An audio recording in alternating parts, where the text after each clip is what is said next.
Hello বন্ধুরা, আজ বলবো একটি ফ্যান্টাসি গেমিং অ্যাপ প্লেয়ার স্পটের কথা, যেখানে রোজ গেম খেলে জিতে নিতে পারো নানান পুরস্কার।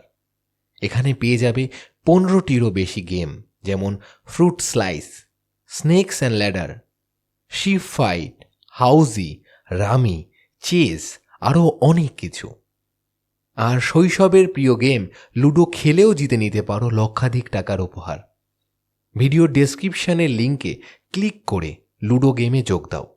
এখানে লাইভ চ্যাট করতে পারো আর প্রাইভেট লুডো পটে বন্ধুদের সাথে খেলতে পারো। ভাবছ প্লেয়ার স্পটই কেন? কারণ এটি 100% সুরক্ষিত, ভারতে তৈরি। 70 লক্ষেরও বেশি ব্যবহারকারী আছেন এই মুহূর্তে। আর আমাদের কুপন কোড প্লেস200 ব্যবহার করে পেয়ে যাবে 200 টাকা সাইন আপ বোনাস। এছাড়া রেফার অ্যান্ড আর্ন প্রোগ্রামে বন্ধুদের ইনভাইট করো, আর তারা খেলেও তুমি পাবে উইনিং অ্যামাউন্টের 2%। এখনই ডেসক্রিপশনে দেওয়া লিঙ্ক থেকে ডাউনলোড করো আর জিতে নাও নানান পুরস্কার। নমস্কার, থ্রিলিং থার্সডের আজকের এপিসোডে তোমরা শুনবে দীপিকা মজুমদারের একটি গল্প, বিষান্তক। গল্পটি এর আগে 2টি এপিসোডে আমাদের মেন চ্যানেল এসো গল্প পড়িতে এসেছে। আজ এই চ্যানেলে নতুন রূপে সমগ্র গল্পটি তোমরা শুনবে একটা পর্বে। লেখিকা দীপিকা মজুমদারের জন্ম এবং বেড়ে ওঠা গ্রিন সিটি, দুর্গাপুরে। বিবাহ ও কর্মসূত্রে গুজরাটের কচ্ছ জেলার বাসিন্দা। লিখেছেন সিন্ধু জাতক, চন্দ্রপ্রতাপগড়ের আতঙ্ক, পাতালকোট সহ আরও নানান বই। তাঁর কথা অনুযায়ী তিনি পেশায় আঁকিয়ে, নেশায় পাঠক ও কিঞ্চিত লেখক। গল্প পাঠে ইভান, বিভিন্ন চরিত্রে প্রীতম, অর্পিতা, বিপ্রতীপ, অভিষেক, শ্রীরূপ, প্রাহি, রক্তিম, প্রভাকর, বর্ণিশা, নবনীতা, বিশ্বদীপ, ব্যোমকেশ, তৃষা ও স্যাভি। প্রচ্ছদ অঙ্কন কৃষ্ণেন্দু। আবহ ও শব্দ সংযোজন স্যাভি। মাস্টারিং শঙ্খ। গল্পের সূত্রধার ও একটি বিশেষ চরিত্রে আমি, সায়ন্তন। শুরু হচ্ছে আমাদের আজকের নিবেদন, বিষান্তক।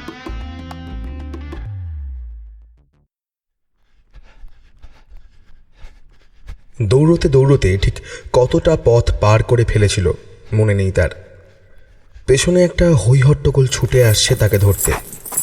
ক্লান্ত বিধ্বস্ত শরীর নিয়ে পাইন গাছের শাড়ির ফাঁক দিয়ে গা বাঁচিয়ে ছুটতে ছুটতে একটাই কথা বারবার মনে হচ্ছিল তার, এদের নাগালে এলে মৃত্যু নিশ্চিত। যে কোনো উপায়ে পালাতেই হবে। যদিও নিজের জীবন নিয়ে নিশ্চিত নয় সে। গত 3-4 দিন ধরে চোখের সামনে সে যা দেখছে তাতে মনে হয় না যে সে আর বাঁচবে। কিন্তু অচেনা, আবদ্ধ, অপরিচিত স্থানে বিনা চিকিৎসায় মরতে চায় না সে। পাইন গাছের মোটা গুড়িতে ধাক্কা খেয়ে পেছনে ফিরে তাকায় সে। 4-5 জন তো হবেই, কিন্তু ওকে ধরতে এত মরিয়া কেন ওরা? প্রশ্ন অনেক, সময় অনেক কম।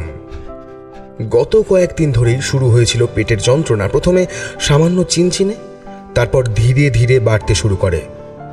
পরবর্তী উপসর্গ গা বমি। এই অভিযোগ শুধু তার নয়, ওর সঙ্গে আসা বাকি 11 জনের মধ্যেও এই একই উপসর্গ দেখা দিতে শুরু করে। পরিস্থিতি ভয়াবহ হয় যখন দিন 2 পর মারাঠি ছেলেটা মারা যায়। মারা যাওয়ার পর ওকে কোথায় যে নিয়ে গেল ওরা কিছুই বোঝা গেল না। খোঁজ করতে জানালো, বাড়ির লোক এসে নাকি লাশ নিয়ে গেছে। সন্দেহ বাড়তে থাকে ওর। দ্বিতীয় জন যখন একদম মৃত্যুর প্রান্তে পৌঁছে হাঁসফাঁস করছে, ঠিক তখনই তাকে স্ট্রেচারে শুইয়ে নিয়ে যাওয়া হলো। বাকিদের জানানো হলো হাসপাতালে নিয়ে যাওয়া হচ্ছে, কিন্তু সেটা সত্যি নয়। ইংরেজির ইউ আকৃতির বাড়িটার এই প্রান্তের 2 তলা থেকে ওই প্রান্তের 1 তলার করিডোর দেখা যায়। সে দেখেছিল স্ট্রেচারে আপাদমস্তক চাদর ঢাকা লাশ হয়ে শুয়ে আছে বছর 25-এর মেয়েটা। সে নিজে হয়তো বাঁচবে না, কিন্তু একবার লোকালয়ে পৌঁছতে পারলে একটা সুযোগ পাওয়া যেতে পারে। আর যদি নাই বাঁচে, অন্তত অন্তত তার মৃতদেহ ছেঁড়া কাটা করে মৃত্যুর কারণ খুঁজে বের করবে কেউ না কেউ। তীব্র ভরবেগের দরুন সে ঢাল বেয়ে পিছনে নেমে আসছিল ক্রমাগত। একদম শেষ প্রান্তে এসে নিজেকে সামলাতে না পেরে উঁচু জায়গাটা থেকে উপর হয়ে পড়ল নিচে নামার পিচ ঢালাই রাস্তায়। আকাশের গায়ে একটা হালকা আলো দেখা দিয়েছে। সকাল হতে বেশি সময় নেই। ওকে নিচে পড়তে দেখে পেছনের লোকগুলো ঢাল বেয়ে নামতে শুরু করেছে। সে একবার পিছন ফিরে তাকায়, তারপর রাস্তা ধরে ছুটতে শুরু করে। পাহাড়ের বাঁক পেরিয়ে এগিয়ে যেতেই একটা গাড়ির ক্ষীণ আলো কুয়াশা ভেদ করে ছুটে আসতে দেখলো। রাস্তার মাঝে ছুটে গিয়ে হাত নাড়াতে লাগলো ক্রমাগত। গাড়ি থামার আশা কম, কিন্তু সেই সুযোগ সে ছাড়বে না। এই সুযোগ একবার সে নেবেই। ওকে অবাক করে দিয়ে গাড়িটা দাঁড়ায়। গাড়ির পেছনের ট্রেলে সবজির বস্তা, গন্তব্য শহরের দিকে। গাড়ির ড্রাইভার ওকে দেখে জানলা দিয়ে উঁকি দিতেই লোকটার কাছে গিয়ে যতটা সম্ভব স্বাভাবিক গলায় বলল, হসপিটাল। ড্রাইভার ওকে আপাদ মস্তক সন্দেহের চোখে দেখল বটে, কিন্তু পেছনে চড়তে ইশারা করল। গাড়ির পেছনে উঠে সবজির বস্তার আড়ালে গিয়ে শরীরটা তরলের মতো ছেড়ে দিল। পেটের যন্ত্রণাটা মাঝে মাঝেই মোচড় দিচ্ছে। নার্ভগুলো শিথিল হয়ে এলে যন্ত্রণায় কাতরাতে থাকে। রাস্তার পাড়ের খাড়া জায়গাটা দিয়ে দুজন লোককে গড়িয়ে নামতে দেখে সে। এদিকেই তারা তাকিয়ে আছে। ওকে গাড়িতে চড়তে দেখেছে নিশ্চয়ই। ওরা কি তবে পেছনে আসবে? ওদের একজন বাঁ হাত দিয়ে মুষ্টিবদ্ধ ডান হাতটা চেপে ধরে দাঁড়িয়ে রইল। ওকে হারানোর আক্ষেপ। কিন্তু কেন? দার্জিলিং জেলা হাসপাতালের বাইরে একটা বেঞ্চে শুয়ে যন্ত্রণায় কাতরাতে দেখে কেউ ডাক্তারকে খবর দিয়েছিল। দেশের লোক হলে হয়তো কি হতো সেটা বলা মুশকিল। নেহাত সাদা চামড়া, তাই হয়তো ডাক্তারবাবু দ্রুত ছুটে চলে আসেন। প্রথমে কবজির কাছে পালস পরীক্ষা করলেন, তারপর পরনের টি শার্ট খুলে পেট দেখলেন। চোখের পাতা টেনে জিভ দেখে রোগ লক্ষণ বোঝার চেষ্টাও করলেন। একজন নার্সকে ডেকে বললেন, ফুড পয়জনিং হতে পারে, ইমিডিয়েটলি বেডে দাও, আর একটা ড্রিপ চড়িয়ে ব্লাড অ্যান্ড ইউরিন স্যাম্পেলটাও কালেক্ট করে নিও। স্যালাইনের বোতলে অ্যান্টিবায়োটিক ভর্তি সিরিঞ্জটা পুশ করেছিলেন নার্স। দুজন ওয়ার্ড বয় লোকটার হাত চেপে ধরে রেখেছে। একজন নার্স আঙুল দিয়ে টোকা দিয়ে শিরার সন্ধান চালাচ্ছেন। এমন সময় পেটের ভেতরটা প্রবল মুচড়ে উঠল ওর। যন্ত্রণা সহ্য করতে না পেরে বমি করে ফেলল। গত রাত থেকে বেশ কয়েকবার বমি করেছে সে। পাকস্থলিতে খাবার অবশিষ্ট কিছুই ছিল না, শুধু হলদেটে তরল বেরিয়ে এলো আর সাদা চাদরে গড়িয়ে পড়ল। নার্স ড্রিপের বোতলটা স্ট্যান্ডে ঝুলিয়ে তাড়াতাড়ি ওর চোখটা টেনে দেখলেন। দ্রুত হাতে রক্তের নমুনা সংগ্রহ করে নিলেন। একজন ওয়ার্ড বয়কে উদ্দেশ্য করে বললেন, পেশেন্টের অবস্থা একদমই ভালো নয়, ডাক্তারবাবুকে ডাক শিগগিরই। ডাক্তারবাবু যখন এলেন, নার্স তখন শিরা খোঁজার বদলে রোগীর পালস খুঁজে চলেছেন। ডাক্তার রোগীর হাতটা ধরে আরও একবার দেখে বললেন, পুলিশে খবর দিতে হবে। চাবিটা বুক পকেটের ভেতরে রেখে মর্গের বাইরের আলোটা জ্বালিয়ে দিলেন রামশরণ সিং। গ্রীষ্মকাল বলে শহরের দিকে শীতটা বেশ কম, পর্যটকের সংখ্যা বেশি। রাতের দিকে বৃষ্টি না হলে বাইরে একটা উনান জ্বালিয়ে দেয় রামশরণ। আজও তাই করল সে। ওর আঁচ নিতে নিতে বেঞ্চে বসে কিছুক্ষণ ঢুলবে। সকাল থেকে 2টো লাশ এসেছে। কাল ওগুলোর কাটা ছেঁড়া হবে। বলা তো যায় না, রাতে হয়তো আরও 2-1টা লাশ এসে পড়ল।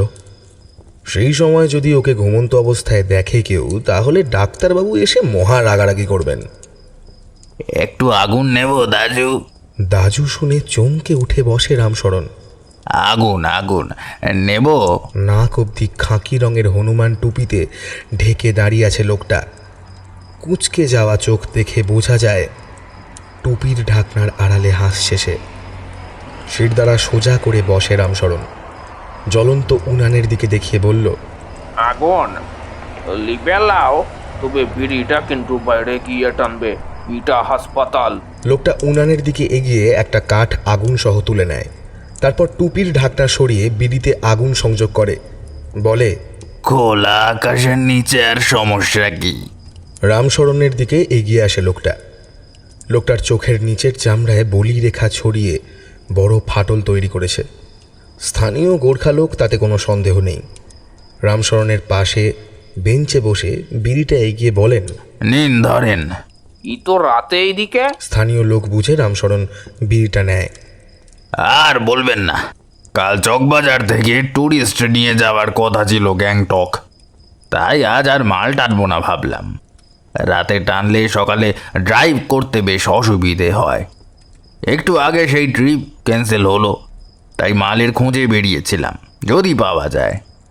মাল তো আর পেলাম না, ভাবলাম বিড়ি ধরাই। পকেটে বিড়ি ছিল, দেশ লাইনে বেরোতেই ভুলে গিয়েছি। রামশরণ বিড়িতে দুটো টান দিয়ে বেঞ্চে হেলান দেয়, বলে, ড্রাইভার, আসলে ক্যামেরায় ধরা পড়লে ও বাবুরা বোকাবুকি করবেন, বহুত ঝামেলা হবে, তাই ওই আর কি।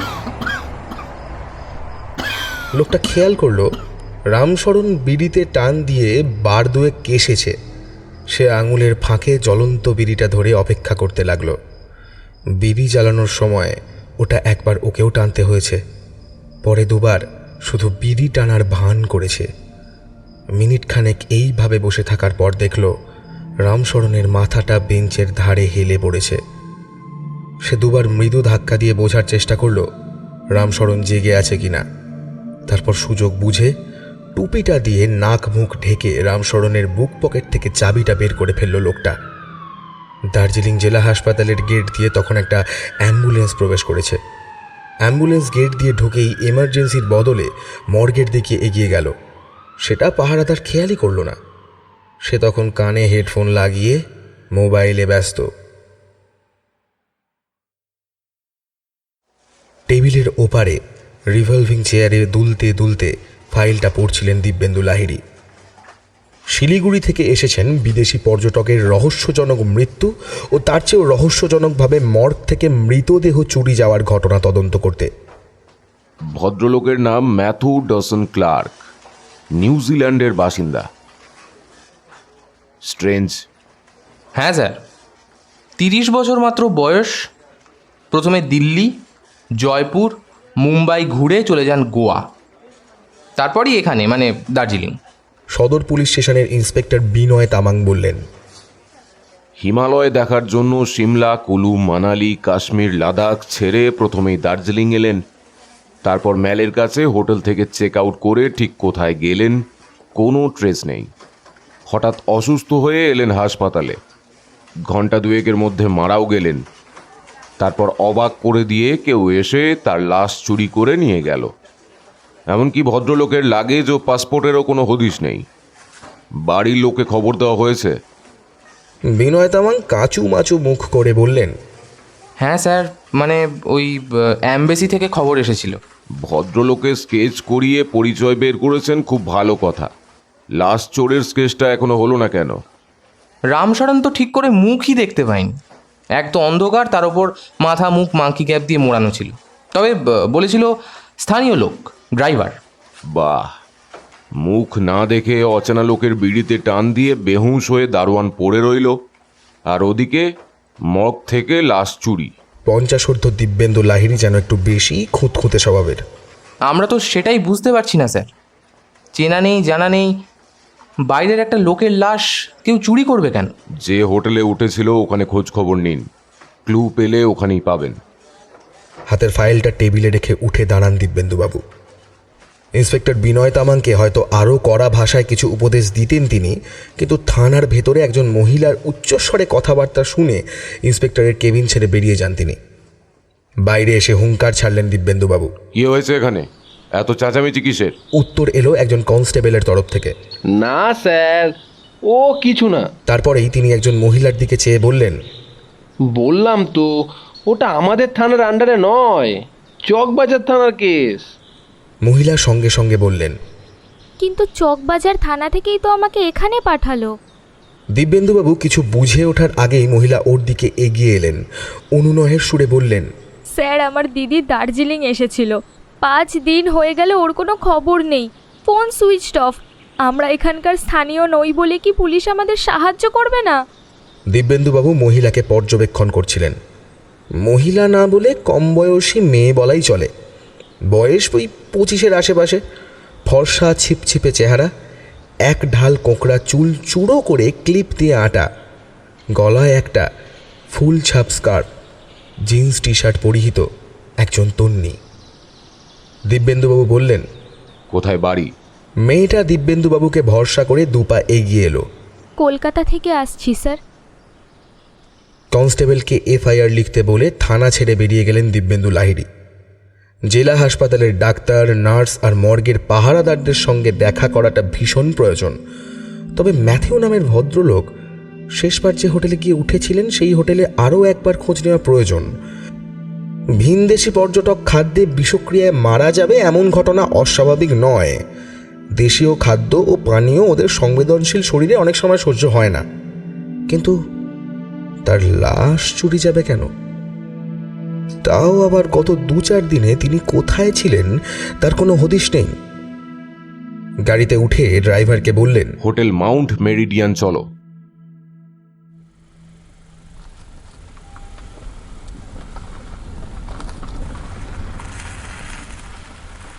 দিব্যেন্দু লাহিড়ী ভেবেছিলেন মাউন্ট মেরিডিয়ান হোটেল কোনো 5 তারা বিলাসবহুল হোটেল, কিন্তু এটা নিতান্তই ছাপোষা একটা গেস্ট হাউস। খোঁজ নিতে জানা গেল ম্যাথিউ নামের ভদ্রলোকটি এখানে মাত্র 2 দিন ছিলেন, তারপর চেক আউট করে যান। কোথায় গেলেন হোটেলের কেউ জানেন না। দিব্যেন্দুবাবু হোটেলের বেশ কয়েকজনের সঙ্গে কথা বলেছেন, হোটেল ঘুরেও দেখলেন। ভাগ্যক্রমে ম্যাথিউ যে ঘরটিতে ছিলেন সেই ঘর এখনো ফাঁকাই পড়েছিল। সেই ঘরও দেখে এলেন, তেমন সন্দেহজনক কিছুই পেলেন না। দিব্যেন্দুবাবুর মনে হলো এই হোটেলের লোকজন বেশ সাবধানী, হয়তো পুলিশের সঙ্গে 2-4 বার মুখোমুখি হতে হয়েছে বলেই বিষয়টা নিয়ে সংযতভাবে কথা বলছে। হোটেলের বাইরে এসে একটা সিগারেট ধরিয়েছিলেন দিব্যেন্দুবাবু। বাইরে থেকে দেখছিলেন হোটেল মাউন্ট মেরিডিয়ানকে। বাইরে বেশ সুন্দর কেয়ারি করা বাগান, টবে অপরিচিত ফুলের বাহার, 2-একটা অর্কিডও আছে। দিব্যেন্দুবাবু ভাবছিলেন এই হোটেলেই কোনো সমস্যা হয়নি তো ম্যাথুর, এরা হয়তো মিথ্যে বলছে। আপনি কি গোরা সাহাবের তদন্ত করছেন? স্পষ্ট বাংলায় বললেন কেউ। দিব্যেন্দুবাবু সিগারেট পায়ের তলায় পিষে ফেললেন। আপনার পরিচয়? আমি প্রদীপ সিং, ড্রাইভার। ও গোরা সাহাব আমার গাড়ি বুকিং করেছিলেন পোলিং যাওয়ার জন্য। ওখান থেকে ইউমথাং 0 পয়েন্ট। সব সালা ক্যান্সেল হয়ে গেল ওই বাচ্চা মোহনের জন্য। খুব উগরে দেয় প্রদীপ। বাচ্চে মোহনকে? বাচ্চা মোহন গরুম আমার টুরিস্ট ভাঙিয়ে নিয়ে যায়, আগেও নিয়ে গেছে। এই গোরা সাহাবকেও নিয়ে গিয়েছিল। দিব্যেন্দুবাবু প্রদীপের দিকে ঘুরে দাঁড়ান। কোথায় নিয়ে গিয়েছিল জানো?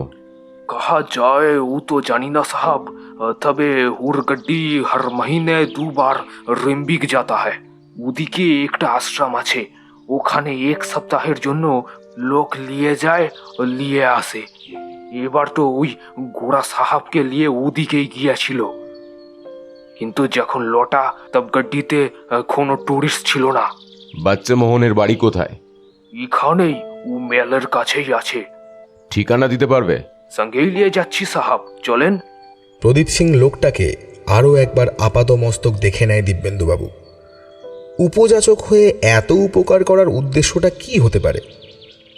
প্রশ্নটা করবে না ভেবেও করেই ফেললেন তিনি। বাচ্চে মোহনের সঙ্গে প্রফেশনাল রাইভালরি ছাড়া আর কোনো উদ্দেশ্য নেই তো তোমার? পুলিশের লোককে মিসগাইড করলে কিন্তু ফল ভালো হবে না। হনুমান জি কি কসম সাহাব। গলার নলিতে একটা চিমটি কেটে বলে প্রদীপ। সত্যি কথা বলছি সাহাব, ও রিম্বিকের আশ্রমে আপনি জিজ্ঞাসা করলেই জানতে পারবেন কই বাচ্চে মোহনকে চেনে কি না। দিব্যেন্দুবাবু পাল্টা প্রশ্ন না করে প্রদীপ সিংকে গাড়িতে চড়তে ইশারা করলেন। বাচ্চে মোহন শেষ কবে বাড়ি এসেছিল? ঘরের মেঝে উবু হয়ে বসে থাকা মহিলাকে প্রশ্ন করেন তিনি।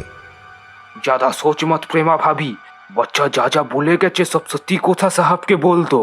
প্রদীপ বাচ্চা মোহনের স্ত্রীকে আদেশ করে। সিকিম গেছে ট্যুরিস্ট নিয়ে, ফিরবে কবে জানি না বাবু। দিব্যেন্দুবাবুর সামনে মিনমিন করে বাচ্চা মোহনের স্ত্রী প্রেমা। ফোন করেনি? মাথা নাড়ায় প্রেমা। বাচ্চা মোহন ফোন করেনি। বেশ, তুমি ফোন করো, জিজ্ঞেস করো কোথায় এখন আছে। দিব্যেন্দুবাবু আশ্বস্ত করেন। আমরা ওকে কয়েকটা প্রশ্ন করেই ছেড়ে দেব। প্রেমা যেমন বসেছিল তেমনই বসে রইল, কোথাও গেল না। ওকে বসে থাকতে দেখে প্রদীপ আবার বলে ওঠে, प्रेमा भाभी फोन करो बच्चा के साहब की बोललेन सुना नहीं। ফোন লাগছে না, আমি করে দেখেছি। প্রেমা মেঝের দিকে চেয়ে থাকে। তুমি বুঝতে পারছো ব্যাপারটা? একজন বিদেশি লোকের লাশ চুরি হয়েছে। যেহেতু লাশটা চুরি হয়েছে, আমরা ধরে নিয়েছি এই কেসটা মার্ডারের। তোমার হাজব্যান্ডের গাড়িতে ওই ভদ্রলোক কোথাও গিয়েছিলেন। উনি যদি পুলিশকে সাহায্য না করেন তাহলে ধরে নেওয়া হবে উনিই কাজটি করেছেন, আর তুমি হেল্প না করলে। আমি কিছু জানি না বাবু।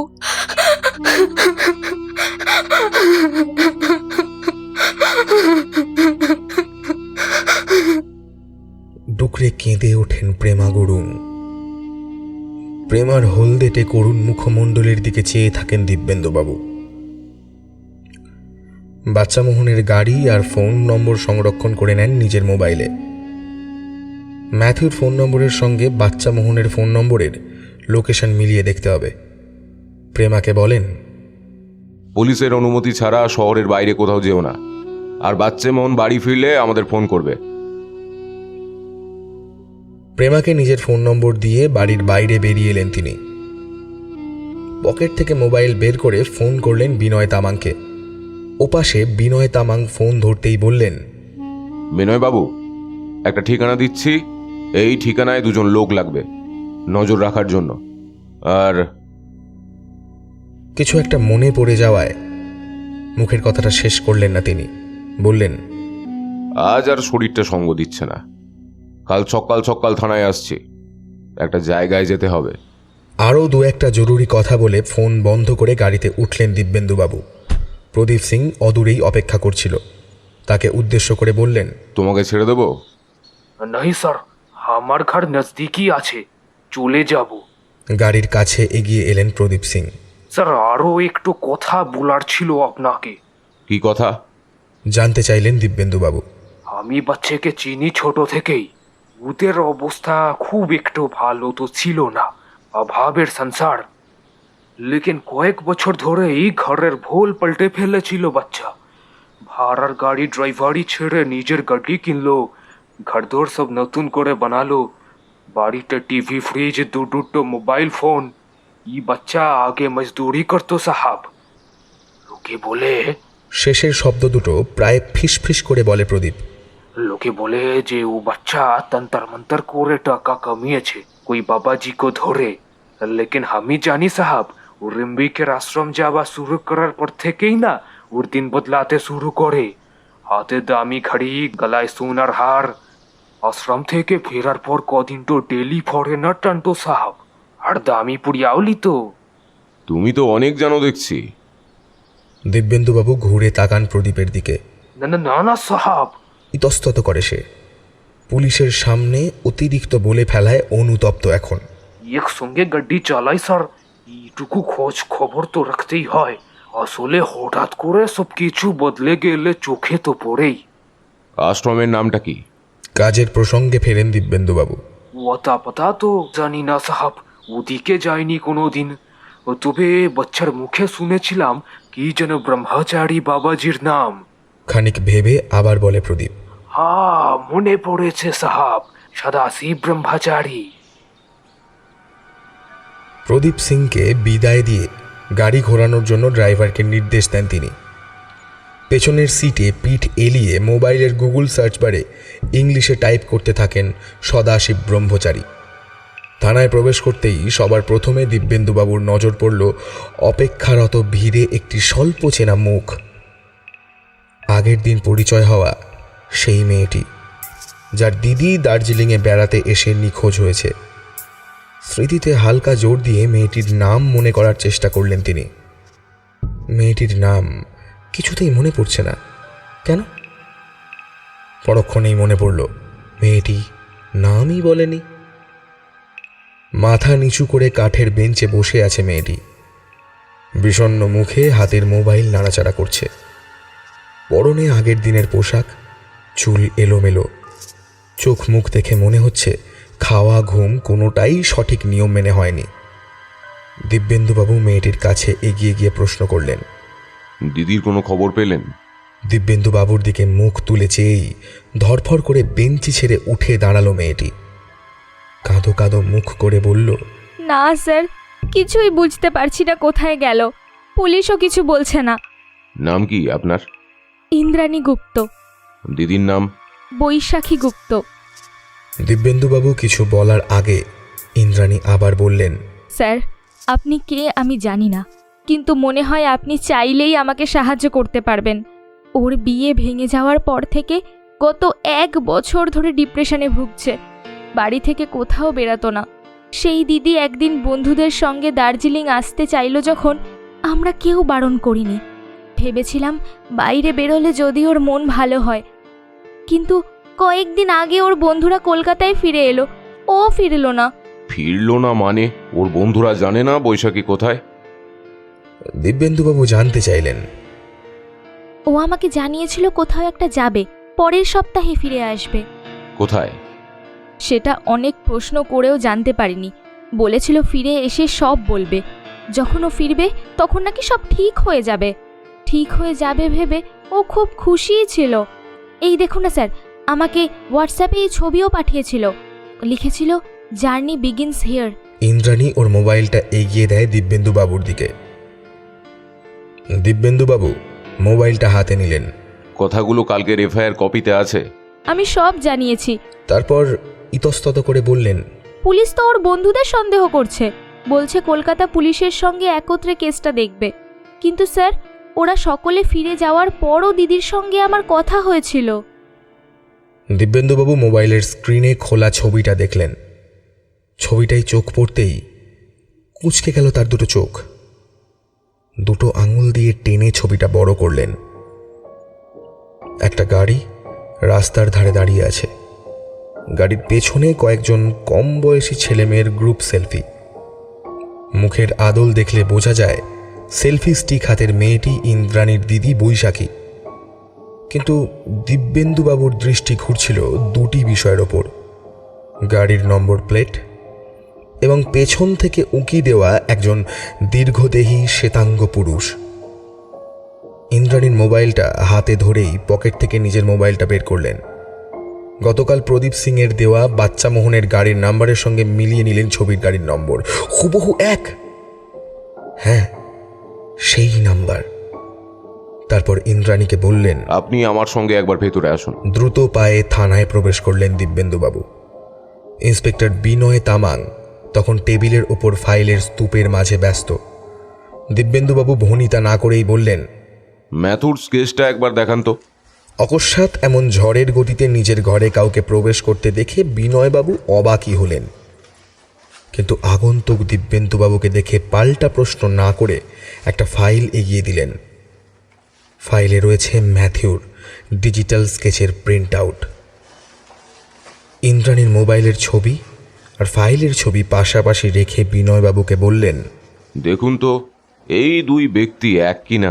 বিনয় তামাং নাকের ওপর চশমাটা আঙুল দিয়ে সোজা করে ছবি দুটো দেখলেন, মেলানোর চেষ্টা করলেন। তারপর ভ্রুজোড়া কুঁচকে কয়েক মুহূর্ত নিরীক্ষণ করে বললেন, হ্যাঁ, হুবহু। তাছাড়া এমবেসি থেকে যে ছবিটা পাঠিয়েছে সেটা তো এরই। কোথায় পেলেন এই ছবি? দিব্যেন্দুবাবু একটা চেয়ার টেনে ইন্দ্রাণীকে বসতে বললেন। তারপর পাশের চেয়ারে নিজে বসলেন। ইনি ইন্দ্রাণী গুপ্ত, ওর দিদি মিসিং দার্জিলিং থেকে। বিনয় তামাংকে ভাবার কিছুটা সময় দিয়ে আবার বললেন, গতকাল যে বাড়িতে পুলিশের পাহারা বসালেন সেই ড্রাইভারের গাড়ির নাম্বার আর এই ছবিতে যেই গাড়ি দেখা যাচ্ছে সেই গাড়ির নাম্বার মডেল দুটোই এক। মাই গড! বিনয় তামাং মোবাইলের ছবিটা খুঁটিয়ে দেখতে থাকেন। তারপর মোবাইল ফিরিয়ে দিয়ে বলেন, কেসটা লিঙ্কড, তবে আমার কাছে অন্য একটা খবর আছে। কী খবর? চেয়ার থেকে পিঠ সরিয়ে সোজা হয়ে বসলেন দিব্যেন্দুবাবু। শুধু ম্যাথিউ এবং ইন্দ্রাণীর দিদি মিসিং নয়, গতকাল থেকে দার্জিলিংয়ের বিভিন্ন থানায় আরও 7-8টা ট্যুরিস্ট মিসিং কেস ফাইল হয়েছে। কেউ কলকাতার, কেউ অন্য জেলার। আর আশ্চর্যের বিষয় এটাই যে বাড়ির লোক সঠিক বলতেই পারছেন না যে মিসিং পার্সন শেষবার কোথায় গিয়েছিলেন। মানে বাড়ির লোককে না জানিয়েই তারা কোথাও গিয়েছিলেন, কিন্তু কেন? সেটাই তো বোঝা যাচ্ছে না স্যার। আমার মনে হচ্ছে ছবিতে এদের অনেককেই খুঁজে পাওয়া যাবে। মোবাইলের গ্রুপ ফটোর দিকে ইশারা করলেন বিনয় তামাং। আপনি আজ কোথাও একটা যাবেন বলছিলেন না স্যার? হ্যাঁ, রিম্বিকে সদাশিব ব্রহ্মচারী নামের বাবাজির আশ্রমে। চেনেন জায়গাটা? না, না চেনার কোনো প্রশ্ন নেই, কিন্তু হঠাৎ আশ্রমে, মানে এনি ক্লু? খবর পেয়েছি বাচ্চামোহন প্রায়ই ট্যুরিস্ট নিয়ে আশ্রমে যেতেন, আবার কদিন পর ফিরেও আসতেন। শেষবার ট্যুরিস্ট নিয়ে গেলেও ফিরেছিলেন একা। ইমিডিয়েটলি যাওয়া দরকার। তবে আশ্রমগুলো আজকাল এত সেন্সিটিভ যে পুলিশ বিনা প্রমাণে কোনো অ্যাকশন নিচ্ছে শুনলে স্থানীয় ভক্তদের একটা অংশকে লেলিয়ে দেওয়া হতে পারে। কোনো পোক্ত প্রমাণ ছাড়া ফর্মাল ভিজিট এখনই করাটা ঠিক হবে না। তবে হ্যাঁ, সামান্য জিজ্ঞাসাবাদ করতে যাওয়া যেতেই পারে। বিনয় তামাংয়ের বক্তব্য শুনে দীর্ঘ নিঃশ্বাস ফেলেন দিব্যেন্দুবাবু। রাজনীতি আর ধর্ম এত ওতপ্রোতভাবে জড়িয়ে গেছে যে কোনো একটায় আঘাত হানতে গেলে অন্য পক্ষকে আগে সামলাতে হয়। বললেন, বেশ, তাই চলুন। কবে প্রতিষ্ঠিত হয় আশ্রমটি? এখানে কি কি কাজ হয় আপনাদের? সামনে বসে থাকা সৌম্যকান্তি স্থিতধী পুরুষটির কাছে জানতে চাইলেন দিব্যেন্দুবাবু। বছর 10 হলো রিম্বিকে থেকে এখানকার মানুষদের সেবা করছি। সকাল বিকেল দুবেলা মানুষের সমস্যা শুনে তাদের চিকিৎসার বিধান দেওয়াই আমার কাজ। আসলে সব মানুষ যে অসুস্থ তা নয়, বেশিরভাগ মানুষই তাদের দৈনন্দিন জীবিকা নির্বাহ আর সংসারের ক্লান্তি থেকে মুক্তি পেতে চায়। তাদের আমি বলি, সংসার যদি তোমাকে দুঃখ কষ্ট দেয় তাহলে সেই সংসার ত্যাগ করো। ওরা তা পারে না। ওরা সংসারে থেকেই মুক্তির পথ খোঁজে। দুঃখবিলাসী মানুষের দুঃখের অন্ত নেই। সাময়িক নিস্তার পেতে ওরা ছুটে আসে আমার কাছে। সদাশিব ব্রহ্মচারী মানুষটি অন্যান্য সদ্গুরুর মতোই দার্শনিক বাক্যে উত্তর দিয়ে চলেছিলেন। দিব্যেন্দুবাবু তাতে বিভ্রান্ত না হয়ে বললেন, কি উপায়ে চিকিৎসা দেন আপনি? অম্ল, অজীর্ণ, শিরপীড়া, উদরপীড়া, শ্লেষ্মা, বায়ু ইত্যাদির রোগ তো পথ্যেই সেরে যায়, কিন্তু মনের যন্ত্রণা শুধু পথ্যে সারে না। আমাদের মন আর মস্তিষ্ক হলো অবিচ্ছেদ্য একটি যন্ত্রাংশ। যন্ত্রেরও মাঝে মাঝে বিশ্রামের প্রয়োজন হয়। তাই এখানে 7 দিনব্যাপী একটি কোর্স করানো হয়। যোগব্যায়াম, আধ্যাত্মিক প্রবচন এবং মানসিক পরামর্শে যে শান্তি আসে, ওদের তা দিয়ে অনেকদিন সুস্থ জীবনযাপন চলে যায়। ক্লান্ত হলে ওরা আবার ফিরে আসে আমার কাছে। এখন কি কোনো ক্লাস চলছে? যদি সম্ভব হয় আমরা একটু ঘুরে দেখতে চাই আশ্রমটা। দিব্যেন্দুবাবু মূল প্রসঙ্গে প্রবেশ করতে চাইলেন। নিশ্চয়ই, কিন্তু সামান্য থামলেন সদাশিব ব্রহ্মচারী। আপনারা মানে পুলিশের লোক ঠিক কী উদ্দেশ্যে এখানে এসছেন তা বোধগম্য হলো না। কোনো সাহায্য লাগলে জানাতে পারেন। প্রভু সর্বদা সত্যের পাশে বিরাজমান। দুহাত জড়ো করে মাথায় ঠেকালেন সদাশিব। ম্যাথিউ ও বৈশাখীর একটি করে ছবি বের করে দেখালেন দিব্যেন্দুবাবু। বললেন, এই 2 তরুণ তরুণী গত কয়েকদিন ধরে নিখোঁজ। আমাদের পাওয়া তথ্যানুযায়ী এই 2 জন গত সপ্তাহে আপনার আশ্রমে এসেছিলেন। এদের মোবাইলের লাস্ট লোকেশন রিম্বিকের কাছেই। ছবি দুটো হাতে নিলেন সদাশিব। তার পাশে অপেক্ষারত একজন চশমা এগিয়ে দিলেন। ছবিটা দেখে সদাশিব ফেরত দিয়ে দিলেন। বললেন, আহা বেচারা গো, ভগবান এই 2টি বাচ্চাকে তাদের মায়ের কোলে ফিরিয়ে দিক। ওরা এসেছিল এখানে? দিব্যেন্দুবাবু সরাসরি প্রশ্ন করলেন। প্রশ্ন শুনে সদাশিববাবু ভেতরে ঠিক কেমন পরিবর্তন হলো বোঝা গেল না। তবে তিনি নিজেকে কিছুটা সংযত করে বললেন, আশ্রমে প্রতিদিন কত মানুষ আসেন, সব কি আর মনে থাকে? এসে থাকতে পারে। আপনি বরং বাকিদের সাথে কথা বলুন। আমার ধ্যানে বসার সময় হয়েছে। নিজের আসন ছেড়ে উঠে দাঁড়ালেন সদাশিব। পাশের ভক্তটিকে ইশারায় দেখিয়ে বললেন, ও নিয়ে যাবে আপনাদের। আপনার নামটা জানা যাবে ভাই? সামনে হাঁটতে থাকা শিষ্যটিকে প্রশ্ন করলেন দিব্যেন্দুবাবু। বিজয়। সংক্ষেপে জবাব দিলেন সদাশিবের অনুচর। গুরুজির কাছে আরও কয়েকটি প্রশ্ন ছিল, তা উনি তো ব্যস্ত মানুষ। যদি আপনি একটু সাহায্য করেন। বেশ, বলুন। প্রশ্নের উত্তর দেওয়ায় অনিচ্ছাটা হাবে ভাবে বুঝিয়ে দিলেন বিজয়। বলছি, আপনাদের এখানে ক্লাস আবার কবে শুরু হবে? ঠিক কেমনভাবে হয়? কজন শিক্ষার্থী আসেন? ওষুধ কি আপনারা নিজেরাই তৈরি করেন? দেখুন, পরের ক্লাস কবে শুরু হবে এখনই ঠিক বলা যাচ্ছে না।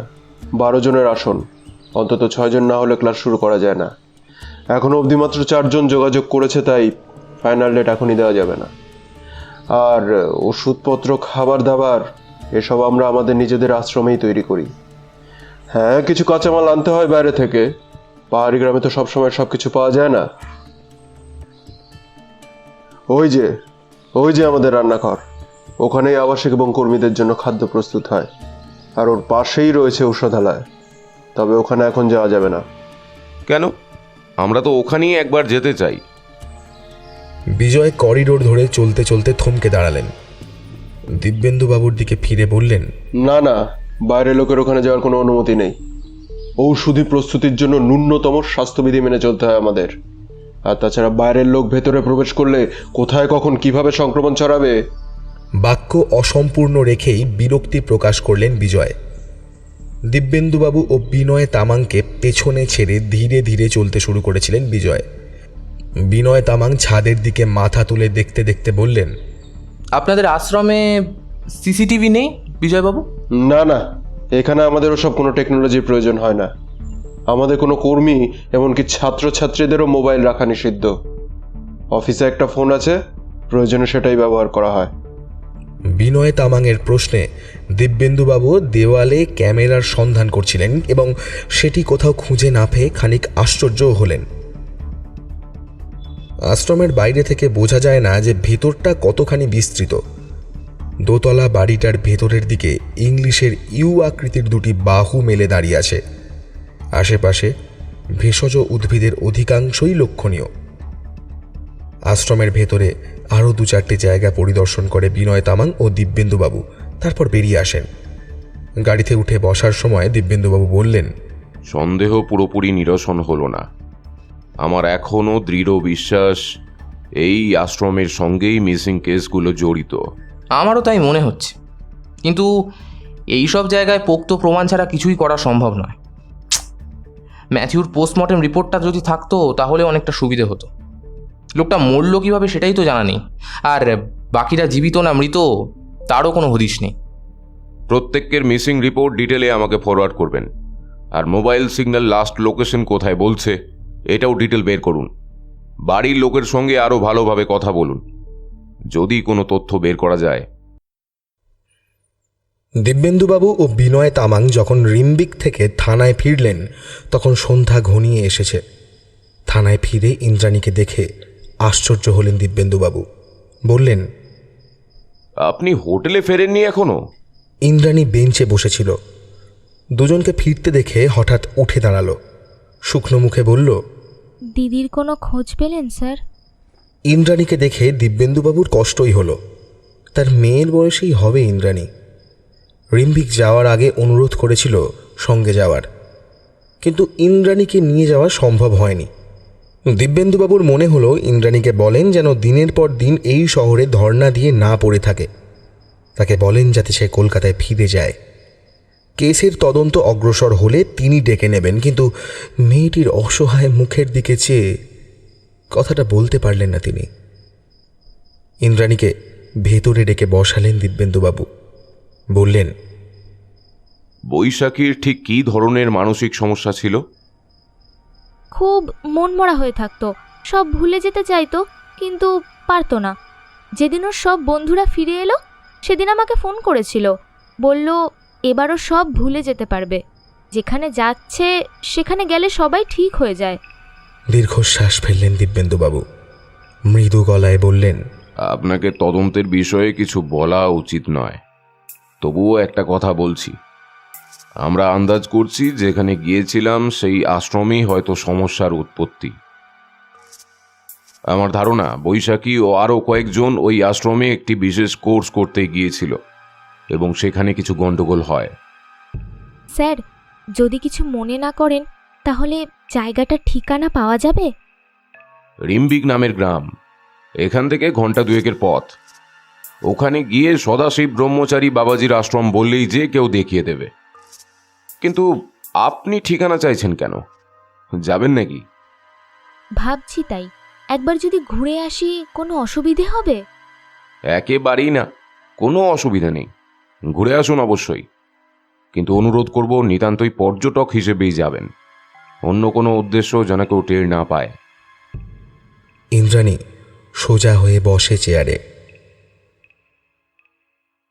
দিব্যেন্দুবাবু বিগত 2 দিন পার করেছেন শুধু শহরের নিখোঁজ পর্যটকদের ফাইল পড়তে। তাদের বাড়ির লোকের সঙ্গে কথা বলে কয়েকটা অদ্ভুত তথ্য উঠে এসেছে তার সামনে। কোনো নিরুদ্দিষ্ট ব্যক্তির বাড়ির লোকই জানেন না তারা শেষ সময়ে ঠিক কোথায় গিয়েছিলেন, এবং প্রত্যেকের বয়স 30-এর নিচে। সবচেয়ে আশ্চর্য বিষয় হলো এরা সকলেই প্রায় কোনো না কোনো সময়ে মানসিক সমস্যায় জর্জরিত হয়ে চিকিৎসকের কাছে দ্বারস্থ হয়েছিলেন। ফাইলগুলো স্তূপাকারে সাজিয়ে গাড়িতে তুললেন দিব্যেন্দুবাবু। থানায় যেতে হবে তাকে। হোটেলের ম্যানেজার পেছন থেকে ডেকে বললেন, স্যার আপনার নামে একটা চিঠি ছিল। অবাক হলেন দিব্যেন্দুবাবু। এই মেসেঞ্জার হোয়াটসঅ্যাপের যুগে তাকে চিঠি কে পাঠাবে? ম্যানেজারের হাত থেকে সাদা খামটা নিয়ে মুখটা ছিঁড়ে চিঠিটা পড়তে শুরু করলেন। চিঠিটা লিখেছে ইন্দ্রাণী। দিব্যেন্দু স্যার, আপনাকে না বলে একটি পদক্ষেপ নিয়েছি, কিছু মনে করবেন না। রিম্বিকের আশ্রমে গিয়ে জানলাম ওখানে একটি কোর্স করানো হয় মানসিকভাবে বিধ্বস্তদের সুস্থ করে তোলার জন্য। কোর্স শুরু হবে খুব শীঘ্রই। আমি কোর্সটা করে দেখতে চাই। আমি নিশ্চিত দিদি এখানেই এসেছিল এই কোর্স করতে। মোবাইল জমা দিয়ে দিতে হবে ওদের কাছে। প্রয়োজন হলে অন্য একটি নম্বর থেকে গোপনে যোগাযোগ করব আপনার সঙ্গে। চিঠিতে জানালাম, কারণ আমি চাই না পুলিশ আমাকে এই কাজে বাধা দিক। এই সংবাদ চিঠিতে যখন আপনি পাবেন আমি রিম্বিক পৌঁছে যাব। যদি আমার কোনো ক্ষতি হয় তাহলে তার জন্য একান্ত আমিই দায়ী। ইন্দ্রাণী। এটা কি করলেন আপনি ইন্দ্রাণী? চিঠিটা পড়ে স্বগতোক্তি করলেন দিব্যেন্দুবাবু। দিব্যেন্দুবাবুকে আর কিছু ভাবার সময় না দিয়েই পকেটে কেঁপে উঠল মোবাইল। স্ক্রিনে বিনয় তামাংয়ের নাম ভেসে উঠতেই দিব্যেন্দুবাবু ফোন রিসিভ করেন। হ্যালো বলার আগেই বিনয়বাবু বললেন, হ্যালো, হ্যাঁ থানায় আসতে হবে না, সোজা হাসপাতালে চলে আসুন। হ্যাঁ, জেলা হাসপাতালে বাচ্চা মোহনের লাশ পাওয়া গেছে। খবরটা জোর ধাক্কা দিয়েছে দিব্যেন্দুকে। বিগত কদিন ধরে দিব্যেন্দুবাবু ভেবেছিলেন ড্রাইভার বাচ্চা মোহনই ম্যাথুর লাশ চুরি করেছে, অথবা ওর মৃত্যুর জন্য বাচ্চা মোহনই দায়ী। কিন্তু বাচ্চা মোহনের মৃত্যু আরও বড়, আরও গভীর ষড়যন্ত্রের আভাস দিয়ে গেল। ড্রাইভারকে জেলা হাসপাতালের দিকে গাড়ি ঘোরানোর নির্দেশ দিলেন দিব্যেন্দুবাবু। সকাল থেকে প্রায় বেশ কয়েক ঘন্টা হাসপাতালে কেটে গিয়েছে তার। বাচ্চা মোহনের লাশ শনাক্ত করে গিয়েছে ওর স্ত্রী প্রেমা গুরুং। দার্জিলিং শহর থেকে কয়েকশো কিলোমিটার উত্তরে সিকিম রাজ্যের সীমানার কাছে খাদের ধারে বাচ্চা মোহনের লাশ উদ্ধার হয়। আশ্চর্যের বিষয় হলো, প্রাথমিক পরীক্ষায় জানা গিয়েছে লাশের শরীরে কোনো আঘাতের চিহ্ন নেই, অর্থাৎ খাদে পড়ে মৃত্যুর সম্ভাবনা কম। খুন করার পর মৃতদেহ কেউ খাদে ফেলে গিয়েছে।